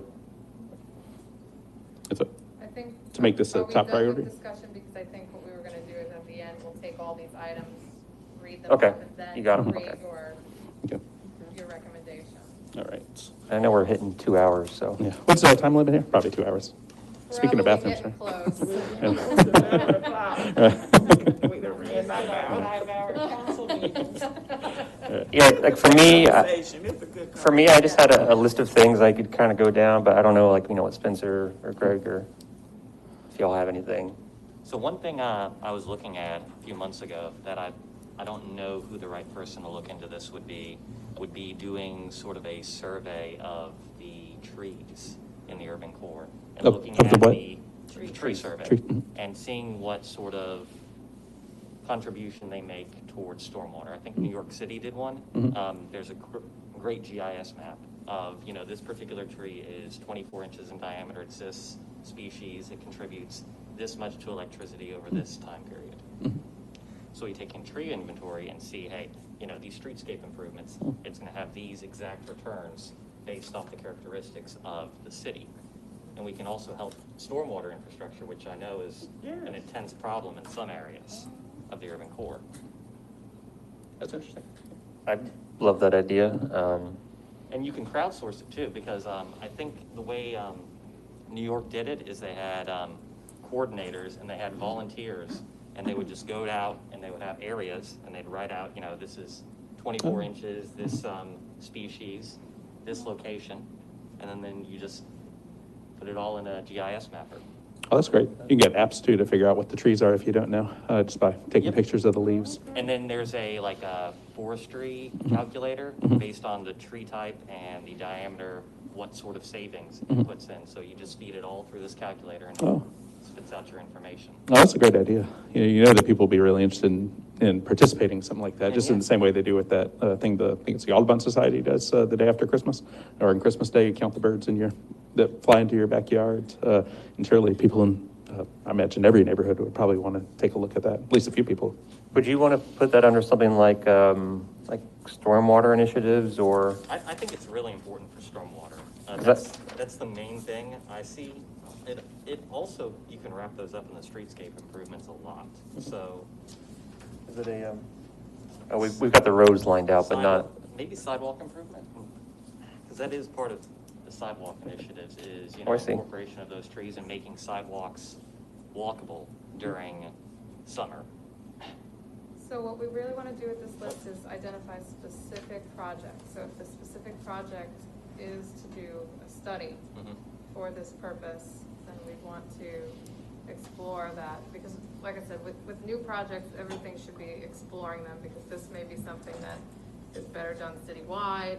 I can't address that today. But if there is a specific study that you'd like us to look at to model for this, what I would do in your recommendation is ask us to explore based on this study. And if you can send me the study, we can certainly take a look at that. Certainly. yeah, like Spencer, I know my neighbors in Seville, funnily enough, a lot of them want street trees that are of a specific kind. They're the Seville orange street trees. I don't know if you've ever seen them. It's like if you walk by what is that, white Christ church? Church? Yeah, Christ Church. They have a bunch of them. The president of UWF's house. Yeah. All those oranges in the I have like 12 in my backyard. They're very, very good, not to eat. They're actually very bitter. But They look cool. they are very good for stormwater. They just suck everything up. And then it's also a neighborhood identity thing. Because people love to see them versus, crepe myrtles. Who Great cares? myrtles, which aren't native at all. They're not native, yeah. So I love that idea, both from the neighborhood identity perspective and the stormwater, and shade too. Yeah, and I didn't even think of the neighborhood identity. I mean, you can have a totally, the Seville orange thing there versus, on the west side districts, there might be a different neighborhood characteristic they're promoting. Yeah. But once we do that survey, we can see what sort of is endemic to the area. I really like that, and I believe they're going to do a tree survey because of all the damages so we need to get that kind of input into that tree fund strategy.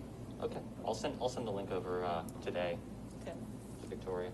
Thank you. Excuse me. And sorry, Marilyn. Do they have a tree fund down here to help people? Oh, okay, because someone was asking me, but I really didn't know. So. Each district got $10,000 for trees. Okay. So you might talk to your, $10,000. you have a new rep, so you might need to educate them a little bit. Okay. And you could probably use the challenge grant too to match. Okay. Oh, right, yeah. Nice. I just like to have the correct information to give people, when they start asking me questions, I want to be sure what I'm telling them is, facts. So I'll let them know because they've been asking about this tree situation. And I said, I really don't know. Can I ask Mr. Foster and Mr. Zidon, if y'all want to add anything into here, or anything in here that stands out to you? No, mostly been quiet, just mostly agreeing with everything Drew and yourself were speaking on. As far as the Portland Blues go, I know as a business owner on Palafox, we have a large homeless population in that median across from my business.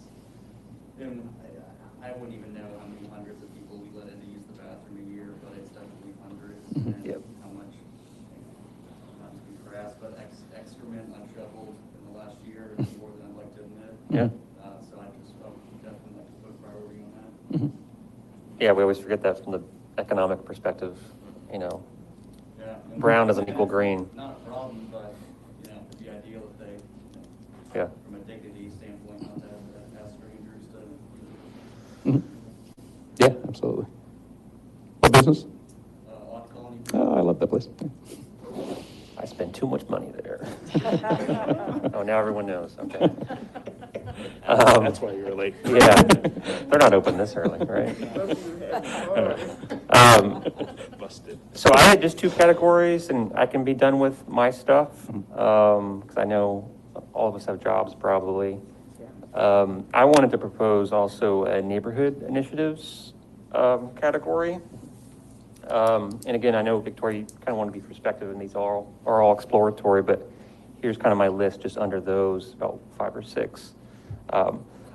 I'd really like the CRA to either promote or even fund for each neighborhood that's, I guess, official within the Urban Core, and maybe even not official, just like we've done with Belmont de Villiers and maybe one other under the Urban Core, but to do entry gateway signs, just to go ahead and get those funded. They're not expensive, and they're super cool. People love them. CRA doesn't have to fund them, but at least push their promotion. I know for Seville, we just started up my neighborhood association, and we'd love to have them, at Alkanese and, Government Street where it enters there. Those are typically done through the challenge grant. Yeah, well. So certainly, I don't know which neighborhoods have them and which neighborhoods don't. We'd have to look into that. Could talk about the signs that say, welcome to Edgewood. Yeah, and as much as I love the challenge grant, I just want to get it done. That's my mentality. I apologize for that. Yeah, it's a cheap thing to do. I'll just go ahead and get it done. Also, along that lines, I see we're putting up a lot of the new street lights, which are fantastic. And they all have, most of them have the banner extensions. Go ahead and working with the neighborhood associations, the CRA, to put neighborhood banners up. I know the ones on Jefferson have been installed, and they're great for the past 2 or 3 years, and they just never had banners on them, and I think that'd be fantastic. You could get that through the challenge, the grant money, and put those banners up, because Yeah. I've been had that in my mind about the 10-yard. And I think they're pretty expensive now, like that $200 for each one. Well, of those posters. Relative, but yeah. UWF has them in the Historic Trust. I know Sally took out a bunch of them, but We could raise the money. they're super cool. Another one I had under neighborhoods was doing, first getting kind of like along the tree survey, getting a survey of maybe bike racks in the Urban Core, and then seeing if we can get a, opinion on where to put them. I think they should be at all city facilities, but I think they should also be at all city parks. I think that's something that would be very effective. Are you specifically talking about the little bicycle rack? No, not really. Those are really expensive and kind of foolish, Just but to ensure there's a bike rack. just a bike available. rack, yeah. Yeah, those are crazy expensive. They're beautiful, but Right, I just want to get it done. right. Well, I'd like to mention a couple things also. In Old East Hill, there's discussion about the getting some of the brown signs in the historic district fixed. There's a number of those that needed some repairs, and I'm not sure if that is. I think one person on Facebook had said that they called 311, and it took a few months, but they were able to get those fixed. But that was something one of the folks over there had mentioned. And also traffic slowdowns, and I'm thinking where they were talking about specifically was Wright Street. I know in front of the Line Cafe that if you go to the cafe, you can walk across the street and there's people flying 1,000,000 miles an hour down that street. And sure, there's lots of other places in the city that also have that same issue, but there's a pretty long stretch right there where people tend to drive very fast. And some kind of slowdown on that street in particular would be very helpful. What street is that? On Wright Street, roughly between 6th and 9th. And the city does have a traffic calming process, so Right. I saw that, yeah. get that to the neighborhood association potentially, or the business owners that are along that street. Can you say that one more time? Potentially, it would be appropriate to get that process out to the neighborhood association, is this coming from the neighborhood association? Yes. Mhm. Okay, to get that to the neighborhood association, the information on that traffic calming, policy that the Okay. city has. Okay. And they also mentioned lights too, but the historic lights over in the area, oldie still. On your historical signs point, I think that'd be really important. I don't know what department that would go through, but I know on Zaragoza, it's kind of demeaning a bit. I have the brown signs in my neighborhood, which is great, and then you cross over to Maryland's neighborhood, they're green, and then it's a different spelling. It's the new version of Zaragoza, which is way too long. Yeah, so Maryland, on Zaragoza Street in your neighborhood, you have green street signs, which is fine. No one really looks at it. But in my neighborhood, they're historic district signs. Your neighborhood is older than mine. Actually, we took most of your houses and put them in my neighborhood. Yeah, we have the historic sign right there on Garden and. Right. And, right there on A and. But you should have historic signs We have in your entire neighborhood. Street signs. Yeah, Yeah. What's he's talking about. because it should be 10-yard historic districts. Yeah, we do, Yeah. we gonna do that, we already got in mind to put them. Yeah, that's a little bit of a institutional racism right there, but yeah, we should change that. It's on our list. Mhm. But along that line, my only other item for that was making it mandatory, or at least exploring the feasibility of, one, getting a survey of all of our brick streets that were originally in Pensacola. And then every single time we look at repaving a street, it's a little too late now, we look at the feasibility of restoring that to a brick street, which from an economic perspective for the businesses along the streets is insane. It's fantastic. People love brick streets. And then from the traffic calming Slow people perspective, it's really good. Just talk to the people in Old East Hill. Like I know Cedar Street, which is up for renewal. I don't know if we can restore it, but whatever is built there should be brick, because we should be celebrating our history and also calming traffic. So I think that could go under neighborhood initiatives. Could I make one comment on that? Yeah, There was a gentleman that called me when, I think it was Barcelona, they automatically put the asphalt on it. Right. I think you were probably part of that conversation, but they asked one side of the street whether it was okay and not the other side. And what had happened was that I guess some of the neighborhood has to contribute toward the expense of the upkeep. And so we need to make sure it shouldn't be up to the neighborhood Right. to pay for it. It should be Is that a council policy, Ann? I know that I think it was Or the Public mayor's? Works, and they called Eddie Todd Okay. from Belmont on that. And Belmont had voted against it at one point because they didn't want to pay for it. Yeah. Oh, yeah, I think that's completely unfair. Yeah. Yeah. So that does need to be straightened out. Okay. And so I think that's the only other thing I had in neighborhood initiatives to add. And then the one final category I had was bicycle pedestrian initiatives, which I've gotten the most input by far from constituents to add as a category in and of itself, just having to do with, I'm sure anyone else has experienced it when you go around the city, you just see faded crosswalks or they're not painted correctly. Obviously bike lanes are lacking in bike infrastructure, but I think that making that a category in and of itself that's long lasting and just constantly prioritizing pedestrians and bicycles over automobiles and not vice versa is the way forward for the city of Pensacola. Amen. So that sounds to me more of a citywide.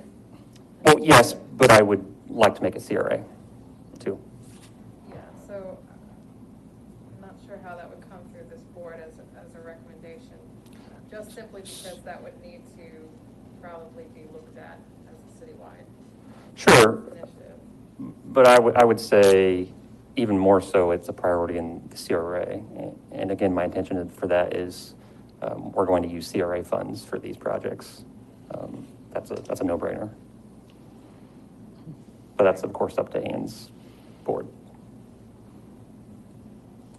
I hope you bring it to the board. Yeah. So I'll shut up now. All right, so I think now we're at the part where we ask if the staff has any, am I right? Yeah, or, no, we need to, any action items.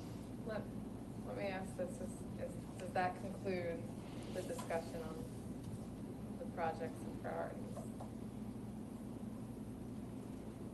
Okay, I'm gonna go through my list of what I think we've discussed today. Okay, so let's see here. So we started with the discussion on community policing. And I think we said that was a high priority. That was determined that that was a high priority and that it was going to be further discussed in January during the presentation. So we probably want to include that as a top priority. I know you kind of wanted to give maybe some numbers to maybe your top 3, something like that. Let's see what else we had. Many of these items are probably just things that we just need to follow up with staff on. Let's see here. We talked about affordable housing and redevelopment of some of the surface lots as a priority. And so I think it was mentioned that affordable housing be the top priority number 1. Was that my understanding? And that CRA explore ways in which, or that the recommendation be that the CRA redevelop each of the parking facilities for affordable housing. I think that's what I heard. Let's see what else we had here. Sidewalks. We had a recommendation in terms of exploring homelessness initiatives in the day center. We had a recommendation to explore public restrooms such as the Portland Loo. We had a recommendation to explore a survey of trees in the urban core for their contribution towards stormwater based on the New York study. Let's see here. We had recommendations to explore neighborhood initiatives, which included promoting or funding neighborhood gateway signs, neighborhood banners, looking at bike racks in parks and facilities, and funding bike racks where they are absent. Let's see. I think some of the things you raised, Mr. Chair, are probably things we just need to follow up on in terms of the brown signs, traffic calming. I was going to send that out to you. Historic street signs, do you want that to be a recommendation to explore putting the historic street signs in each of the historic districts? More so, my intent was just that it's fair and balanced, when it comes to historic districts. I mean, I guess all the neighborhoods in the urban core are considered historic, right? I believe so. I don't know how you do that, but 450 years. Street signs. yeah. So I would put that more as a vague, just exploratory, like how do we make that more fair? Because obviously, in front of Jackson's, not to pick on them, but they have a brown sign. Why does it go to green on the tan yard side, right? So I don't know how we execute that, but Color coding of signs. there needs to be some equity there. Would it make There may sense be to a make them all brown? reason. Yeah. I don't know if there's a reason why they're different Well, colors. They different colors. The reason was because Seville Historic Official. District and the downtown Pensacola Historic District is nationally recognized, Seville's city recognized. Tan Yard is actually not a historic district, it's just an association. but obviously it's just as historic, so. So the city has a historic preservation planner. Right. What I would do is direct these to him. Exactly, okay. I have another plan for that, but I can't really, I'm gonna talk about it with y'all already this minute, but I do. But y'all talking about the historic markers, yeah, but I think there's some old houses in the canyon. Yeah. And I think that if they want their house to be deed as that it should be. So I'm working on some things in the canyon. Well, maybe, could we make it a larger, more broader term to look at historic, neighborhood historic identity and forward that to Greg, the preservationist? Because, yeah, markers would be it's a really good point, Marilyn. And an equitable distribution of the markers. Yeah. Yeah, and like those trails, I mean, Right. that'd be perfect, a walking trail for CRA. We've been talking about one for John Sunday's house for a long time after they tore it down too, and that would be a prime spot right there in the 10-yard. And as far as the tree survey, let's not forget the neighborhood identity tree, like the Right. orange, Seville Seville orange, orange tree, or yeah. That's a great idea. plums or something in each neighborhood. I think that's really, really a great idea.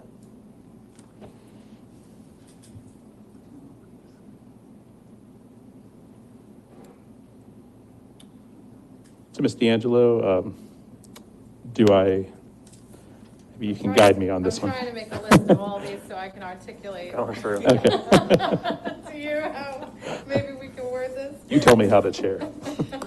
I wield this. Okay, so we just talked about two major priorities, and then the rest of them, I think, everything else is exploratory. Is that right? So priority number one is affordable housing. Priority number two is community policing. Am I understanding that right? Yeah. Is neighborhood identity somewhere on that list? Number three?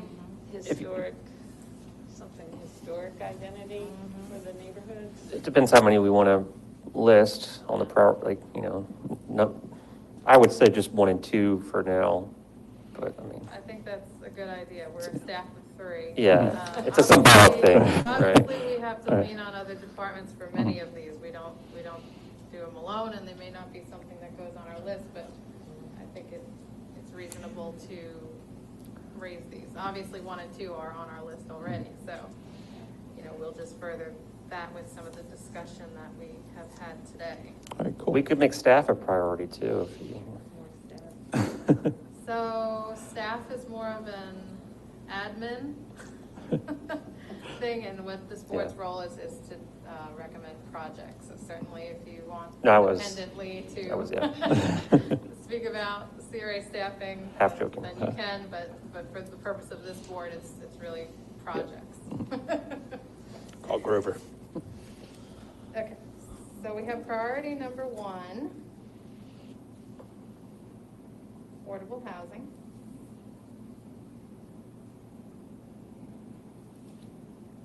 Priority number 2 is community policing.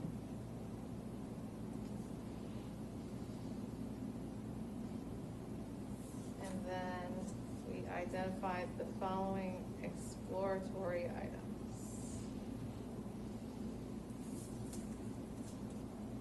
And they are redevelopment of surface lots for affordable housing.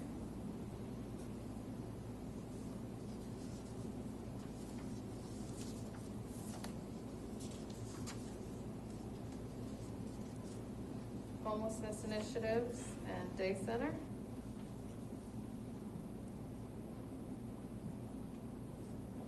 On the affordable, the lots, didn't we also say we were exploring actually building? Or did we decide that's just not feasible? Where we would actually put up money to build a house or something like that? That would be part of exploring the redevelopment Right. of it. So Okay. that would the just go surface. along with it. Okay, okay, Yeah. just don't want Part to of forget it. about it. Yes.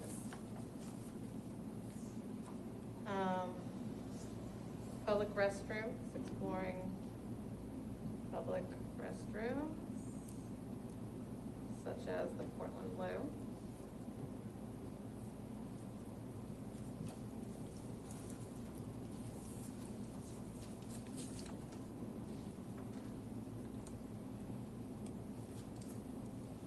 Survey of trees for stormwater.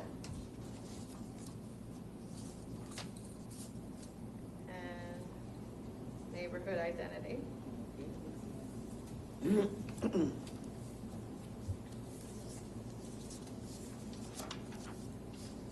what else do we have? Back, right? Bike survey, bike facility survey. Like facility survey.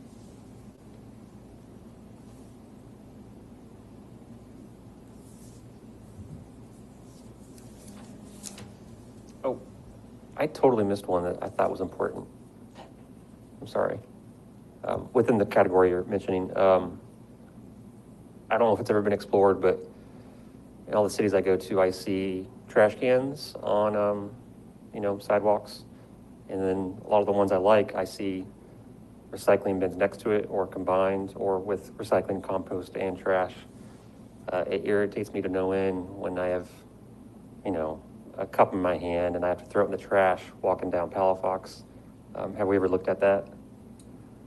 I believe DIB was looking at that. 'Cause I'd love to In the DIB district. I Yeah. don't know that that's something we could do right now, Urban Core wide, but that is probably something we can look at. Yeah. Partnering with DIB potentially on. Yeah, at least explore it, because, I think they've already started exploring that. Yeah. And how they Mr. might do Pittman, that. has a lot of ideas about that. Okay. You might want to invite him okay. to a meeting. But I wanted to get it in there, so thank you. Yeah. Okay, so I have the bike facility survey, recycling, along with regular trash disposal, restoration of original brick streets.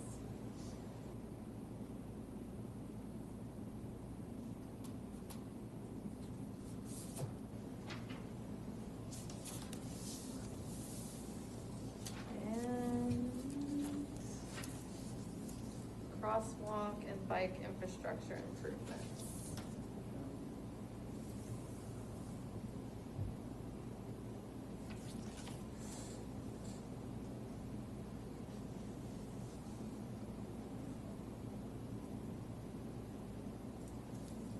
I think that's everything. Did I miss anything? Okay. So I think your recommendation would be, I'm gonna go back to what we have here.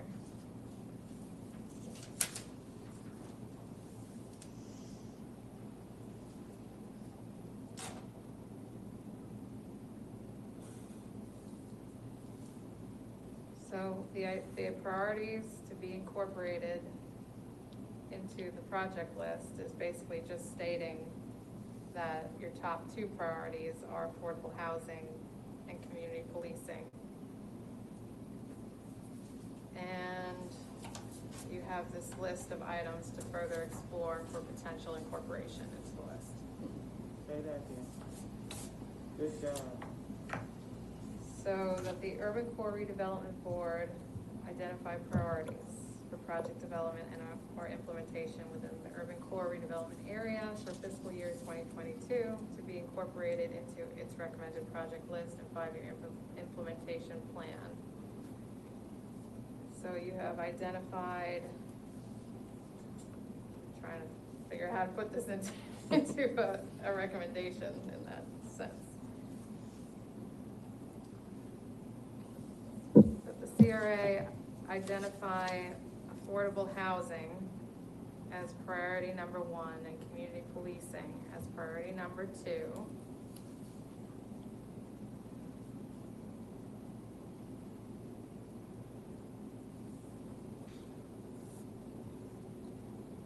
For project development implementation within the Urban Core Redevelopment Area to be incorporated into its recommended project list and 5-year implementation plan. Further, that the CRA explore the following items for potential incorporation into the list.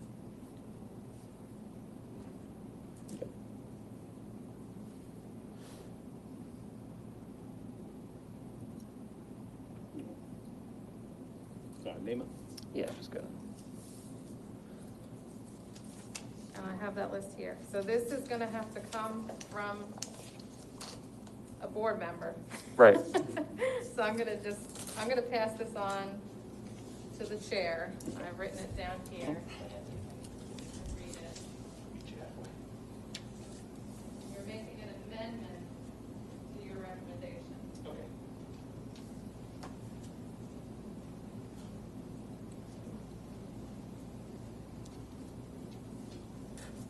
Did I do the original motion on this? Yeah. You did. So I would go along with the amendment if whoever seconded. Okay.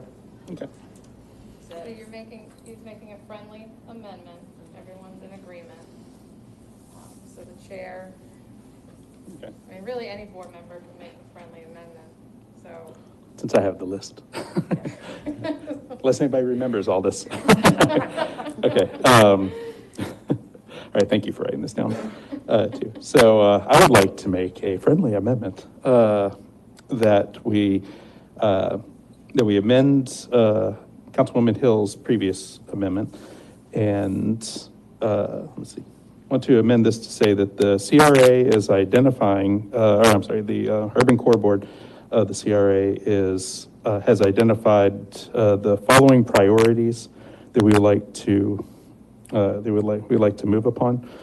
The first is affordable housing, and the next is community policing. To have these two as our top priorities for the Urban Core Board of the CRA to be incorporated into the 5-year plan. Further, we'd like the CRA to explore the following exploratory items: redevelopment of surface lots for affordable housing, homelessness initiatives and day center, public restrooms such as the Portland Loo, survey of trees for stormwater, the historic neighborhood identities,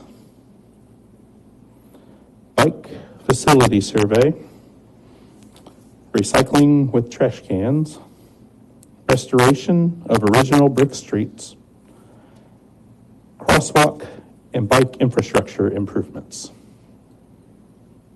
So moved. Okay. So we got a second? Second that. All right, a second from Mr. Zidon. Okay, all in favor? Aye. Aye. Anyone opposed? The motion passed unanimously. All right. All right, so next, don't worry, I don't think these are long. We asked the staff if there's any public comments. We don't have any. Okay. Those thousands of people that were out there, they decided. we did great, so awesome. All right. We're doing a good job. All right, everybody. Great work, all of you.